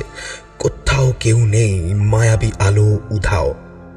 ইন্দ্রাণীর বিশ্বাস হয় না সে এখনই এখানে বৈশাখীকে দেখেছে। ইন্দ্রাণীর এও বিশ্বাস হয় না যে বৈশাখী এখানে নেই। ওদের প্রত্যেকেই কি মানসিকভাবে অসুস্থ? সদাশিব ব্রহ্মচারীর কাছে জানতে চাইলেন বিনয় তামাং। মানসিক অসুস্থতার মনে শান্তির সন্ধান করা এক জিনিস নয় ইন্সপেক্টর বাবু। মানসিক অসুস্থ মানে আমরা তাকে পাগল তকমা দিয়ে ফেলি। এরা কেউ পাগল নয়। অফিস ঘরে উপস্থিত পুলিশ আধিকারিক ও আশ্রমের লোকজন ছাড়াও বর্তমানে চলা কোর্স করতে আসা ছাত্রছাত্রীরা উপস্থিত ছিলেন, শুধু একজন বাদে, ইন্দ্রাণী। দিব্যেন্দুবাবুর চোখ ওদের মধ্যে ইন্দ্রাণীকেই খুঁজছিল। ওর শেষ মেসেজটা পড়েই আশ্রমে পুলিশ বাহিনী নিয়ে চড়াও হতে দেরি করেননি তিনি। ভোরের দিকে একটা মেসেজ পেয়েছিলেন দিব্যেন্দুবাবু। ওতে লেখা ছিল আশ্রমের কোনো একটা ঘরে সিসি ক্যামেরার কন্ট্রোল রুম আবিষ্কার করেছে ইন্দ্রাণী। এর পরের মেসেজটি আসে প্রায় ঘন্টাখানেক পর। খুব বেশি কিছু লেখা ছিল না তাতে। ইন্দ্রাণীর সাহায্য চেয়ে হেল্প লিখে পাঠিয়েছিল। এখানে আসার পর প্রথমেই আবাসিকদের ডেকে পাঠান দিব্যেন্দুবাবু, এবং ওই দলের মধ্যে ইন্দ্রাণী অনুপস্থিত দেখে সন্দেহ গাঢ় হয় তার। এইসব ভনিতা এবার ছাড়ুন। আমাদের কাছে খবর আছে আপনি এখানে ছাত্রছাত্রী বা রুগীর নাম করে যাদের রাখেন, চিকিৎসা করেন, তাদের মাদক সেবন করান। ব্যাপারটা এখন খোলাখুলি আলোচনা হওয়াই ভালো। এই যে আপনি একটু ভেবে কথা বলুন, কার বিরুদ্ধে কি কথা বলছেন সেটা ভেবে দেখেছেন? বিজয়, তুমি থামবে? ক্ষতিকর জেনেও তো মদ, বিড়ি, সিগারেট খোলাখুলি বিক্রি হয়, সেবনও হয়। তাদের বিরুদ্ধে কোনো পদক্ষেপ নেন না কেন আপনারা? আমি যে মাদক ব্যবহার করি তা জেনেই কিন্তু অনেক এখানে আসেন, আর তারা ভালো হয়ে ফিরেও যান। স্বীকার করছেন তাহলে? বেশ বেশ।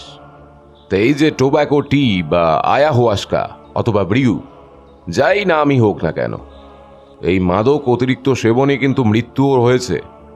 সেই খবর আছে নিশ্চয়ই আপনাদের কাছে। সে তো অতিরিক্ত নুন চিনি খেয়েও অথবা অতিরিক্ত জলপান করেও মানুষ মারা যেতে পারে। তাতে কি সেগুলো মাদক বলে ধরা হচ্ছে, নাকি মারা গেলে সেটাকে খুন হিসাবে ধরা হচ্ছে? সদাশিব ব্রহ্মচারী ধীরে ধীরে নিজের খোলস ত্যাগ করছিলেন। বাহ, চমৎকার! আমরা তো খুনের প্রসঙ্গই তুলিনি, আপনি তো বেশ ফাস্ট। তাহলে একটু ডিটেলে বলুন দেখি, কি ধরনের চিকিৎসা করেন আপনি? বিনয় তামাং জানতে চাইলেন। যে মাত্রায় আয়াহুয়াস কমিশনে চা দেওয়া হয়, এখানে সেটা কোনোভাবেই ফেটাল হতে পারে না। এই মাদক কিন্তু মানসিক প্রশান্তি আনে, এমনকি অন্য নেশা থেকেও মানুষকে বিরত করা সম্ভব হয়। আমরা সেটা জেনেই এসেছি মিস্টার পঙ্কজ বাধি। দিব্যেন্দুবাবু ইচ্ছাকৃতভাবেই নাম ধরে ডাকলেন তাকে। নিজের আসল নাম শুনে সদাশিব ব্রহ্মচারী বিস্মিত হলেন। শুধু নিপুণ দক্ষতায় তার তীব্র অভিব্যক্তি গোপন করার চেষ্টা করলেন, কিন্তু তার এই প্রচেষ্টা যে ব্যর্থ হয়েছে তা তিনি নিজেও বুঝেছেন। তারপর বললেন, জেনেই যখন ফেলেছেন তাহলে বৃথা কেন সময়ের অপচয় করছেন? ইন্দ্রাণী গুপ্ত নামে একজন আবাসিক এখন আপনার আশ্রমে আছেন, তাকে ডাকুন। সকলেই এখানে উপস্থিত আছেন, আলাদা করে কাউকে ডাকার কি প্রয়োজন? সদাশিব ব্রহ্মচারী দৃঢ় গলায় বললেন। প্রয়োজন আছে। উপস্থিত ভিড় চিড়ে একটা মেয়েলি গলা বেরিয়ে এলো। স্যার, ইন্দ্রাণীর ফোন থেকে আপনাকে শেষ মেসেজটা আমি করেছিলাম। ওকে সকালে ওরা ধরে নিয়ে গেছে। কোথায় আছে জানি না স্যার। এখানে কাউকে ধরে রাখা হয়নি। তুমি বাজে কথা বলছো। রোজই ভিড়ের পেছন থেকে এগিয়ে আসে। স্যার স্যার এদের কথা বিশ্বাস করবেন না স্যার। এরা এরা সব পাগল। কি বলতে কি বলছে ঠিক নেই। যত সব পাগলের কথা। আপনি আপনি এদের কথা বিশ্বাস করবেন না তো স্যার? কে পাগল আর কে না সেটা কি আপনি ঠিক করবেন? হ্যাঁ, কে আপনি? বিনয় তামাং বাধা দেন রুচিকে। তারপর উপস্থিত দুজন মহিলা পুলিশকে নির্দেশ দেন আশ্রমের ঘরগুলো সার্চ টিমের সঙ্গে যোগ দিতে। আপনার গুরুজি তো বলেইছেন মানসিক অসুস্থ মানে পাগল নয়, আর আপনি বলছেন ওরা পাগল। দিব্যেন্দুবাবু বললেন। আপনার নাম কি? গুঞ্জনকে প্রশ্ন করেন দিব্যেন্দুবাবু। আমার নাম গুঞ্জন। আমি আর ইন্দ্রাণী একই রুম শেয়ার করেছিলাম। রাতের চাটা একটা নেশার জিনিস, সেটা আমি বলেছিলাম ইন্দ্রাণীকে। আমরা কেউ রাতের চা খাইনি। গুঞ্জন বলে চলে। এদের অফিসে লাশ গুম করার কথা আমরা দুজন নিজের কানে শুনেছি। দোতলার ঘরে সিসি ক্যামেরার কন্ট্রোল রুম আছে স্যার। এরা সব ক্যামেরা খুলে রেখেছে। আমি আগে এসেছিলাম যখন, তখন সব জায়গায় ক্যামেরা ছিল। এখন মিথ্যে বলছে। আশ্রমে কোনো দিনই ক্যামেরা ছিল না, তুমি ভুল করছো গুঞ্জন। সদাশিব ব্রহ্মচারী শেষ রক্ষা করার চেষ্টা করেন। বেশ, মেনে নিলাম আপনি যা বলছেন সব সত্যি। আমাকে শেষ একটা প্রশ্নের উত্তর দিন সদাশিব ব্রহ্মচারী। আপনাদের সমস্ত ওষুধই ভেষজ এবং আপনারা বেশিরভাগ পথ্য নিজেরাই তৈরি করেন। তাহলে নিউ সোল্যাং ভ্যালির অলিভ লিপ ফার্মেসির সঙ্গে আপনাদের লেনদেনটা ঠিক কীরকম? দিব্যেন্দুবাবুর প্রশ্নে শুধু যে সদাশিববাবু থমকে গিয়েছেন তা নয়, উপস্থিত শিষ্যদের মধ্যে অনেকেই বিষয়টির উপস্থাপনায় হতবম্ব। সদাশিব ব্রহ্মচারী কোনো উত্তর দিতে পারলেন না। ইতিমধ্যেই বাইরের একটা কোলাহল পরিবেশকে উত্তেজিত করে তোলে। একজন মহিলা পুলিশকর্মী এসে খবর দিলেন অ্যাম্বুলেন্স ডাকতে হবে। ইন্দ্রাণীকে অচৈতন্য অবস্থায় আশ্রমের একটি গাড়ির ডিকির ভিতর পাওয়া গিয়েছে। দিব্যেন্দুবাবু অফিস ঘর ছেড়ে বাইরে আসেন। আশ্রমের গেটের বাইরে তখন স্থানীয় লোকজনদের ছয়লা। তবে ভিড়ের কারণ শুধু ইন্দ্রাণীকে অসুস্থ অবস্থায় পাওয়া গিয়েছে বলে নয়, আশ্রমের সার্চ ওয়ারেন্ট বের করার সময় স্নিফার ডগ আনার বিশেষ অনুমতি আগেই নিয়ে রেখেছিলেন দিব্যেন্দুবাবু, কারণ লাশ ছাড়া মৃত্যু প্রমাণ করা সহজ নয়। আর সেই অসাধ্য সাধন করতে পারে একমাত্র পুলিশের কুকুর। আশ্রমের তালাবন্ধ ঔষধালয়টি খুলে ফেলেছে পুলিশ। আশ্রমের তরফ থেকে জানানো হয়েছিল কয়েকদিন আগে সেখানে একটি অগ্নিকাণ্ড ঘটে, যার ফলে ঔষধালয় তারা অন্য একটি অস্থায়ী ঘরে স্থানান্তর করে। দিব্যেন্দুবাবু সেই ঔষধালয়ে প্রবেশ করে বিনয়বাবুকে বললেন, এই সেই ঘর যেখানে প্রথম দিন আমাদের প্রবেশ করতে দেওয়া হয়নি। হ্যাঁ, পাশে আরও একটা আছে। বিনয় তামাংও প্রবেশ করেছিলেন। ঘরে প্রবেশ করেই থমকে দাঁড়ালেন দিব্যেন্দুবাবু। দেওয়াল জুড়ে শুধু পুড়ে যাওয়া এখনো স্পষ্ট। দলা দলা পোড়া মাংস মজ্জা এখনো লেগে রয়েছে। বললেন, ফরেন্সিকে খবর দিন শীঘ্রই। ভেতরে বেশিক্ষণ দাঁড়িয়ে থাকতে পারলেন না দিব্যেন্দুবাবু। বাইরে এলেন এবং ক্রমাগত জমতে থাকা ভিড় দেখে চমকে উঠলেন। চৌহদ্দির বাইরে আরও একটা জায়গা ঘিরে মানুষের জটলা। সেখানে মানুষের ঠিক থেকে ভিড় ঠেলে কয়েকজন পুলিশকর্মী কাজ করে চলেছেন সেখানে। বিনয় তামাংও ঘর ছেড়ে বাইরে বেরিয়ে এসেছিলেন। ওকে দেখে দিব্যেন্দুবাবু প্রশ্ন করলেন, ওখানে আবার কি হলো? আর এত মানুষ খবর কোত্থেকে পেল? ওখানেই তো আসল জিনিস পাওয়া গেছে। পুড়ে যাওয়া দেহাবশেষগুলো খাদের ধারের মাটিতেই পুঁতে রেখেছিল। আপনি আমি চাইলেই কি এসব খবর চাপা থাকে? বিনয় তামাং দীর্ঘশ্বাস ফেললেন। মৃত্যুগুলো হয়তো আমার বলেই হয়েছে, কিন্তু বিশ্বাস করুন, বাচ্চে মোহনের মৃত্যুর পিছনে আমার কোনো হাত নেই। ধৃত সদাশিব ব্রহ্মচারী ওরফে পঙ্কজ পাধিকে আনা হয়েছে দার্জিলিং সদর পুলিশ স্টেশনে। আমি তো ওকে ঠিক চিনতামও না। বিজয়ের কাছে নাম শুনেছি শুধু। সেটা আমি জানি পঙ্কজবাবু, কিন্তু আমার প্রশ্নটা ছিল অলিভ লিভ ফার্মেসির সঙ্গে আপনার আশ্রমের যোগাযোগটা কোথায়? দিব্যেন্দুবাবু পুরনো প্রসঙ্গে ফিরে যান। পেরু থেকে যখন দেশে ফিরি তখন ইতস্তত করে বলতে শুরু করেন পঙ্কজ। আসলে দেশে ফিরেই ছিলাম ওই অলিভ লিভ ফার্মেসির মালিকের দেওয়ার প্রলোভনে। ওরা রিম্বিকে একটা জমি জোর জবরদস্তি অধিগ্রহণ করে রেখেছিল। সেটা নিজেদের কবজায় রাখতেই আশ্রম তৈরি করা হয়। ভালো কাজে ব্যবহৃত কোনো জমির বিরুদ্ধে কোনো পদক্ষেপ নেওয়ার আগে প্রশাসনও কয়েকবার ভাবে। আমি পেরু থেকে ফিরে এসে সদাশিব ব্রহ্মচারী নামটা গ্রহণ করলাম। আমার সন্ধানে ছিল আয়াহুয়াস্কার মতো কিছু সাইকোডেলিক মাদক, যার মাধ্যমে ডিপ্রেশনে চলে যাওয়া রোগীর চিকিৎসা হতো এবং মাদক চক্রের ব্যবসাও চলত। কিন্তু আগের ব্যাচে মাদকের সেবন অতিরিক্ত হওয়ার ফলে প্রত্যেকের মৃত্যু হয়। আর সেই সুযোগে ওরা আমাকে এখান থেকে সরিয়ে আশ্রম অধিকার করতে চায়। মৃত্যুর পর লাশ কিভাবে কোথায় গোপন করা হয়, কিভাবে পুলিশকে আশ্রমে প্রবেশে বাধা দেওয়া হয়, সমস্ত কিছুই ওদের পরিকল্পনাই ছিল। ওদের সঙ্গে ছিল আশ্রমের আরও কয়েকজন। বিজয় আর রোজি এদের মধ্যে অন্যতম। আমি বুঝতে পেরেছিলাম আশ্রমের আবাসিকদের মৃত্যুর ঘটনা আমার বিরুদ্ধে একটা চক্রান্ত। সেদিন ম্যাথিউ ডজন নামের ছেলেটি তার মৃত্যু আসন্ন অনুমান করে এখান থেকে পালিয়ে যায়। ওকে ধরার জন্য বাচ্চে মোহনকে ওরা কাজে লাগায়। বাচ্চে মোহন ওকে ধরতে ব্যর্থ হলেও ওর লাশ সরিয়ে ফেলতে সক্ষম হয়। কিন্তু কাজ হয়ে যাওয়ার পর বাচ্চে মোহনকেও ওরা একইভাবে মেরে ফেলে। এইখানেই আপনি ভুল বলছেন। পঙ্কজ পাধিকে থামিয়ে দেন দিব্যেন্দুবাবু। বাচ্চে মোহন আপনাদের টোব্যাকো টি সেবনে অভ্যস্ত ছিল না। ওকে আয়াহুয়াস্কার ওভারডোজ দিয়েই মারা হয়েছে। কিন্তু আপনি হয়তো জানেন না, আপনার চিকিৎসাধীন রোগী বা ছাত্রছাত্রী যাই বলুন, তাদের কেউই কিন্তু আয়াহুয়াস্কার অতিরিক্ত সেবনে মারা যায়নি।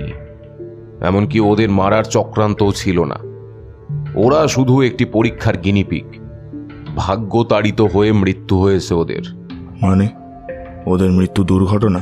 প্রশ্ন করেন পঙ্কজ পাধি। দুর্ঘটনা নয়, অবশ্যই হত্যা, কিন্তু হত্যা হয়েছে একটি পরীক্ষার কারণে, যদিও হত্যাই উদ্দেশ্য ছিল না। চেয়ারে পিঠ ঠেকিয়ে বসেন দিব্যেন্দুবাবু। কয়েক মাস আগে অলিভ লিভ ফার্মেসি থেকে একটি প্রেস কনফারেন্সে বিবৃতি দেওয়া হয় যে তারা বেশ কয়েকটি সহজলভ্য বিষের প্রতিষেধক খোঁজার পরীক্ষায় নিযুক্ত আছেন। সেই বিষের তালিকায় সবার প্রথমে নাম ছিল রিসিন নামক বিষের, যা অতি সহজেই রেডি গাছের বীজ থেকে পাওয়া যায়। আচ্ছা, আপনার আশ্রমের ভ্যারেন্ডা গাছগুলো হঠাৎ উধাও হয়ে গেল কেন বলুন তো সদাশিব বাবু? মুহূর্তেই প্রসঙ্গ বদলে বললেন দিব্যেন্দুবাবু। বিস্ময়ে ভুরু কুঁচকে যায় পঙ্কজ পাধীর। বললেন, পুড়ে যাওয়া ঔষধালয় নির্মাণের জন্য কিছু গাছ কেটে ফেলা হয়েছিল।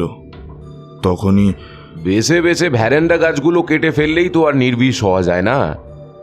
যাই হোক, এক এক করে বলি, আপনি দুয়ে দুয়ে চার করুন। রিসিন বৃষ্টির একটি প্রতিষেধক বানিয়ে ফেলেছিল অলিভ লিভ। নিঃসন্দেহে এটি একটি বিরাট সাফল্য, কিন্তু সাফল্য তো এমনি এমনি আসে না। এর জন্য চাই স্বেচ্ছাসেবক। ইঁদুর, গিনিপিগ, শিম্পাঞ্জি, বানর অবধি তো ঠিক আছে, কিন্তু মানুষের ওপর প্রয়োগ না হলে তো সেটা আর বাজারে ছাড়া সম্ভব নয়। আর জেনে শুনে শরীরে বিষ নিতে রাজি বা হবে কে? আবার হিউম্যান ট্রায়াল থেমেও থাকতে পারে না। অতএব হাড়ি কাটে চড়ানো হলো আপনার আশ্রমে চিকিৎসাধীন 12 জন তরুণ তরুণীকে। আপনার শিষ্য বিজয় এবং রোজিকে বিপুল পরিমাণ অর্থ দিয়ে রাজি করানো হলো এই কাজে। আপনার ঔষধালয়ে ভ্যারেন্ডার বীজ শুকিয়ে পিষে ফুটিয়ে নিশ্চয়ই ক্যাস্টর অয়েল তৈরি হয়। ওই বীজ থেকে 8-10টা দানা তুলে নিয়ে পিষে আয়াহুয়াস্কার মতো তেতো টোব্যাকো টিতে মিশিয়ে দিলে আলাদা করে কেই বা বুঝতে পারছে বলুন? আর রিসিন এমন একটি বিষ যার লক্ষণ প্রকাশ পায় ধীরে ধীরে, কিন্তু মৃত্যু নিশ্চিত। বিষ প্রয়োগের পরেই অলিভ লিভ থেকে পাঠানো প্রতিষেধক দেওয়া হলো আক্রান্তদের শরীরে। প্রত্যেকের মেডিকেল হিস্ট্রি ততক্ষণে অলিভ লিভ ল্যাবে পৌঁছে গিয়েছে বিজয় আর রোজির মাধ্যমে। পুলিশের অধীনে থাকা বিজয় আর রোজিকে প্রশ্ন করলেন দিব্যেন্দুবাবু। কি ঠিক বললাম তো? ভুল হলে একটু ধরিয়ে দেবেন প্লিজ। কিন্তু প্রতিষেধকটি হিউম্যান ট্রায়ালের জন্য তখনও প্রস্তুত ছিল না। যথারীতি সেই প্রতিষেধক কাজও করল না। রিসিনের প্রভাবে একে একে মৃত্যুর কোলে ঢলে পড়লেন সকল আক্রান্ত।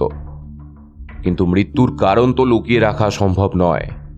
তাই ঔষধালয়ে নিয়ে গিয়ে লাশ এবং তাদের সমস্ত নথি ও লাগেজ পুড়িয়ে ফেলা হলো। দেহাবশেষ গোপনে পুঁতে ফেলা হলো আশ্রমের পেছনে খাদের ধারে।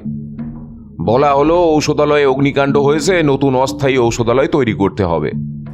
রাতারাতি বাগানের ভ্যারেন্ডা গাছগুলো কেটে সেখানে একটি অস্থায়ী চিকিৎসা শিবির এবং ঔষধালয় বসানো হলো।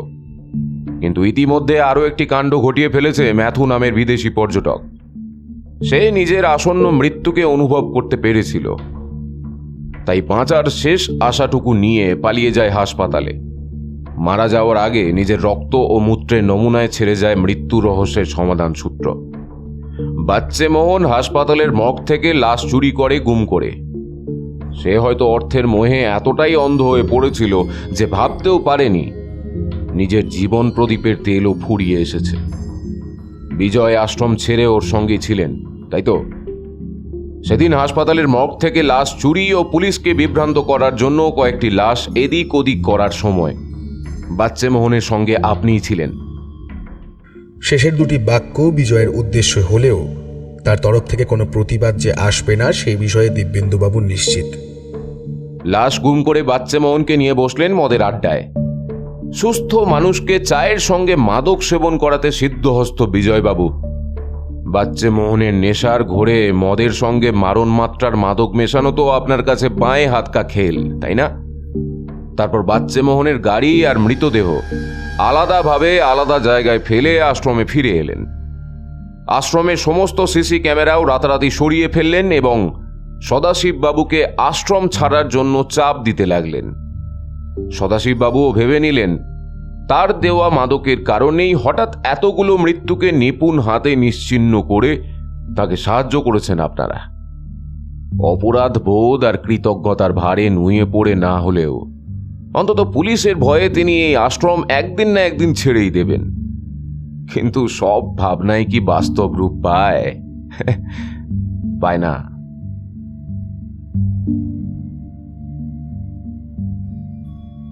ইন্দ্রাণী পুলিশের চর না হলেও আপনাদের মুখোশ ছিঁড়ে ফেলায় ওর অবদান অনস্বীকার্য। কিন্তু একটা প্রশ্নের উত্তর আমি এখনো পাইনি। আশ্রমের যে সমস্ত পর্যটকরা কোর্স করতে আসতো তাদের ব্রেন ওয়াশ কিভাবে করতেন যে তারা কেউই প্রায় বাড়িতে না জানিয়ে এখানে চলে আসতো? দিব্যেন্দুবাবু প্রশ্ন করেন বিজয়কে। বিজয় নত মুখে বললেন, বাচ্চামোহন সুযোগ বুঝে এই টোপ দিত, ওদের কাছ থেকে টাকাও নিত প্রচুর। তবে একটা সত্যি ওদের জানিয়েও দেওয়া হতো, এখানে যে মাদকটি সেবনের মাধ্যমে চাপ মুক্তি হবে তা আইনত নিষিদ্ধ। তাই বাচ্চামোহনের মাধ্যমে এখানে যারা আসতো তারা মাদক সেবন করবে জেনেই আসতো। সাধারণত এই বিষয়ে পাঁচকান হলে নিজেরাও যে সমস্যায় পড়বে সে কথা তাদের বারবার মনে করিয়ে দিত বাচ্চামোহন। আর এই কারণেই আশ্রমের তরফ থেকেও একটা মোটা অঙ্কের কমিশন দেয়া হতো ওকে। দিব্যেন্দুবাবুর মনে পড়ল ম্যাথিউ ডেসন দিল্লি, মুম্বাই, গোয়া ঘুরে হঠাৎ দার্জিলিংয়ের রিম্বিক কেন চলে আসেন। তিনি জানতেন যে তিনি যেখানে যাচ্ছেন সেখানে এমন কিছু পাওয়া সম্ভব, হয়তো এমন ধরনের রোমাঞ্চের খোঁজেই তিনি বেরিয়েছেন। কিন্তু রোমাঞ্চের সন্ধান করতে গিয়ে মৃত্যুর মুখে পড়বেন তা হয়তো কল্পনাও করেননি তিনি। বিজয়, রোজি এবং পঙ্কজ পাধি আপাতত পুলিশের অধীনে, কিন্তু অলিভ লিভ ওষুধ কোম্পানির কর্মকর্তা দুজন কোনোভাবে পুলিশের হাত ফসকে বেরিয়ে গেছে এবং তারা পালিয়েছে। পুলিশ ইন্দ্রাণী ও গুঞ্জনের বয়ান নিচ্ছেন। তাদের বয়ান অনুযায়ী আশ্রমে বাইরের আরও দুজন লোক ছিলেন, অনুমান করা হচ্ছে এরাই অলিভ লিভ কোম্পানির সঙ্গে জড়িত। রিম্বিকের আশ্রম থেকে উদ্ধারের পর বেশ কয়েকটা ঘন্টা অতিবাহিত হয়ে গেছে। ইন্দ্রাণী আগের চেয়ে সুস্থ আছে, সেই খবর পেয়ে ফোন করলেন দিব্যেন্দুবাবু। ওপাশে হ্যালো শুনে বললেন, কেমন আছেন এখন? ইন্দ্রাণীর উত্তর এলো, আগের চেয়ে ভালো। দুজন অজ্ঞাত পরিচয় ব্যক্তির স্কেচ বানাতে আপনার সাহায্য লাগবে। আপনি কবে থানায় আসতে পারবেন? দিব্যেন্দুবাবু পেশাদারি কথা চালিয়ে যান। মৃত্যুগুলো নিয়ে ইন্দ্রাণীর সঙ্গে তিনিও আলোচনা করতে চান না। ইন্দ্রাণীর থানায় আসার সময়টাও নিশ্চিত করতে চান যাতে সময় থাকতেই বেরিয়ে পড়তে পারেন তিনি। কোনো কারণ নেই, তবু ইন্দ্রাণীর মুখোমুখি হতেও ওর অস্বস্তি হবে। ডাক্তার ছুটি দিলেই যেতে পারবো। বেশ, ভালো থাকবেন। দিব্যেন্দুবাবু কথায় ইতি টানতে চাইলেন। কথোপকথন এইভাবে শেষ হয়ে যাক ইন্দ্রাণী চাইছিল না। বলল, স্যার একটা কথা বলবো?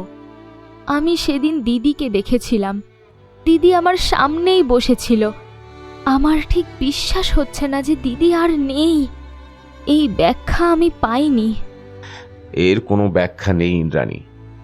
আয়াহুয়াস্কা ড্রাগটির বিশেষত্বই হলো যে সত্যি মিথ্যার ব্যবধান এমন পর্যায়ে ঘুচিয়ে দেয় যে আপনি কোনোদিনই তার পার্থক্য খুঁজে পাবেন না। দিদি কি ড্রাগ নিতেই ছুটে গিয়েছিল? সব জেনেও দিদি ওখানে গিয়েছিল? আমার বিশ্বাস হয় না দিব্যেন্দুবাবু। ইন্দ্রাণীর গলা ধরে আসে। যাদের ভিতরে বাঁচার আশা প্রবল তারা কোনোদিন জেনে শুনে মৃত্যুর দিকে ছুটে যায় না। আমার মনে হয় বৈশাখীর ভিতরে ডিপ্রেশনের একটা বিষ আগেই বাসা বেঁধেছিল। সেই বিষের বিষান্তক খুঁজতেই ওর রিম্বিক যাওয়া। অন্যদিকে রিসিন বিষের প্রতিষেধকও তৈরি হচ্ছিল বিষের বিনাশ করার জন্যই। এও এক বিষান্তক, কিন্তু পদ্ধতি উভয়েরই ভুল। বৈশাখী ও অন্যান্যদের মৃত্যু শুধু অর্থলোভী কয়েকজন মানুষের ভুলের পরিণতি মাত্র। বিষ আর বিষান্তকের মধ্যে অন্তর খুবই কম, কিন্তু একে অন্যের উল্টো প্রতিবিম্ব। কোনটা আসল আর কোনটা প্রতিবিম্ব তার পার্থক্য সবাই করতে পারে না।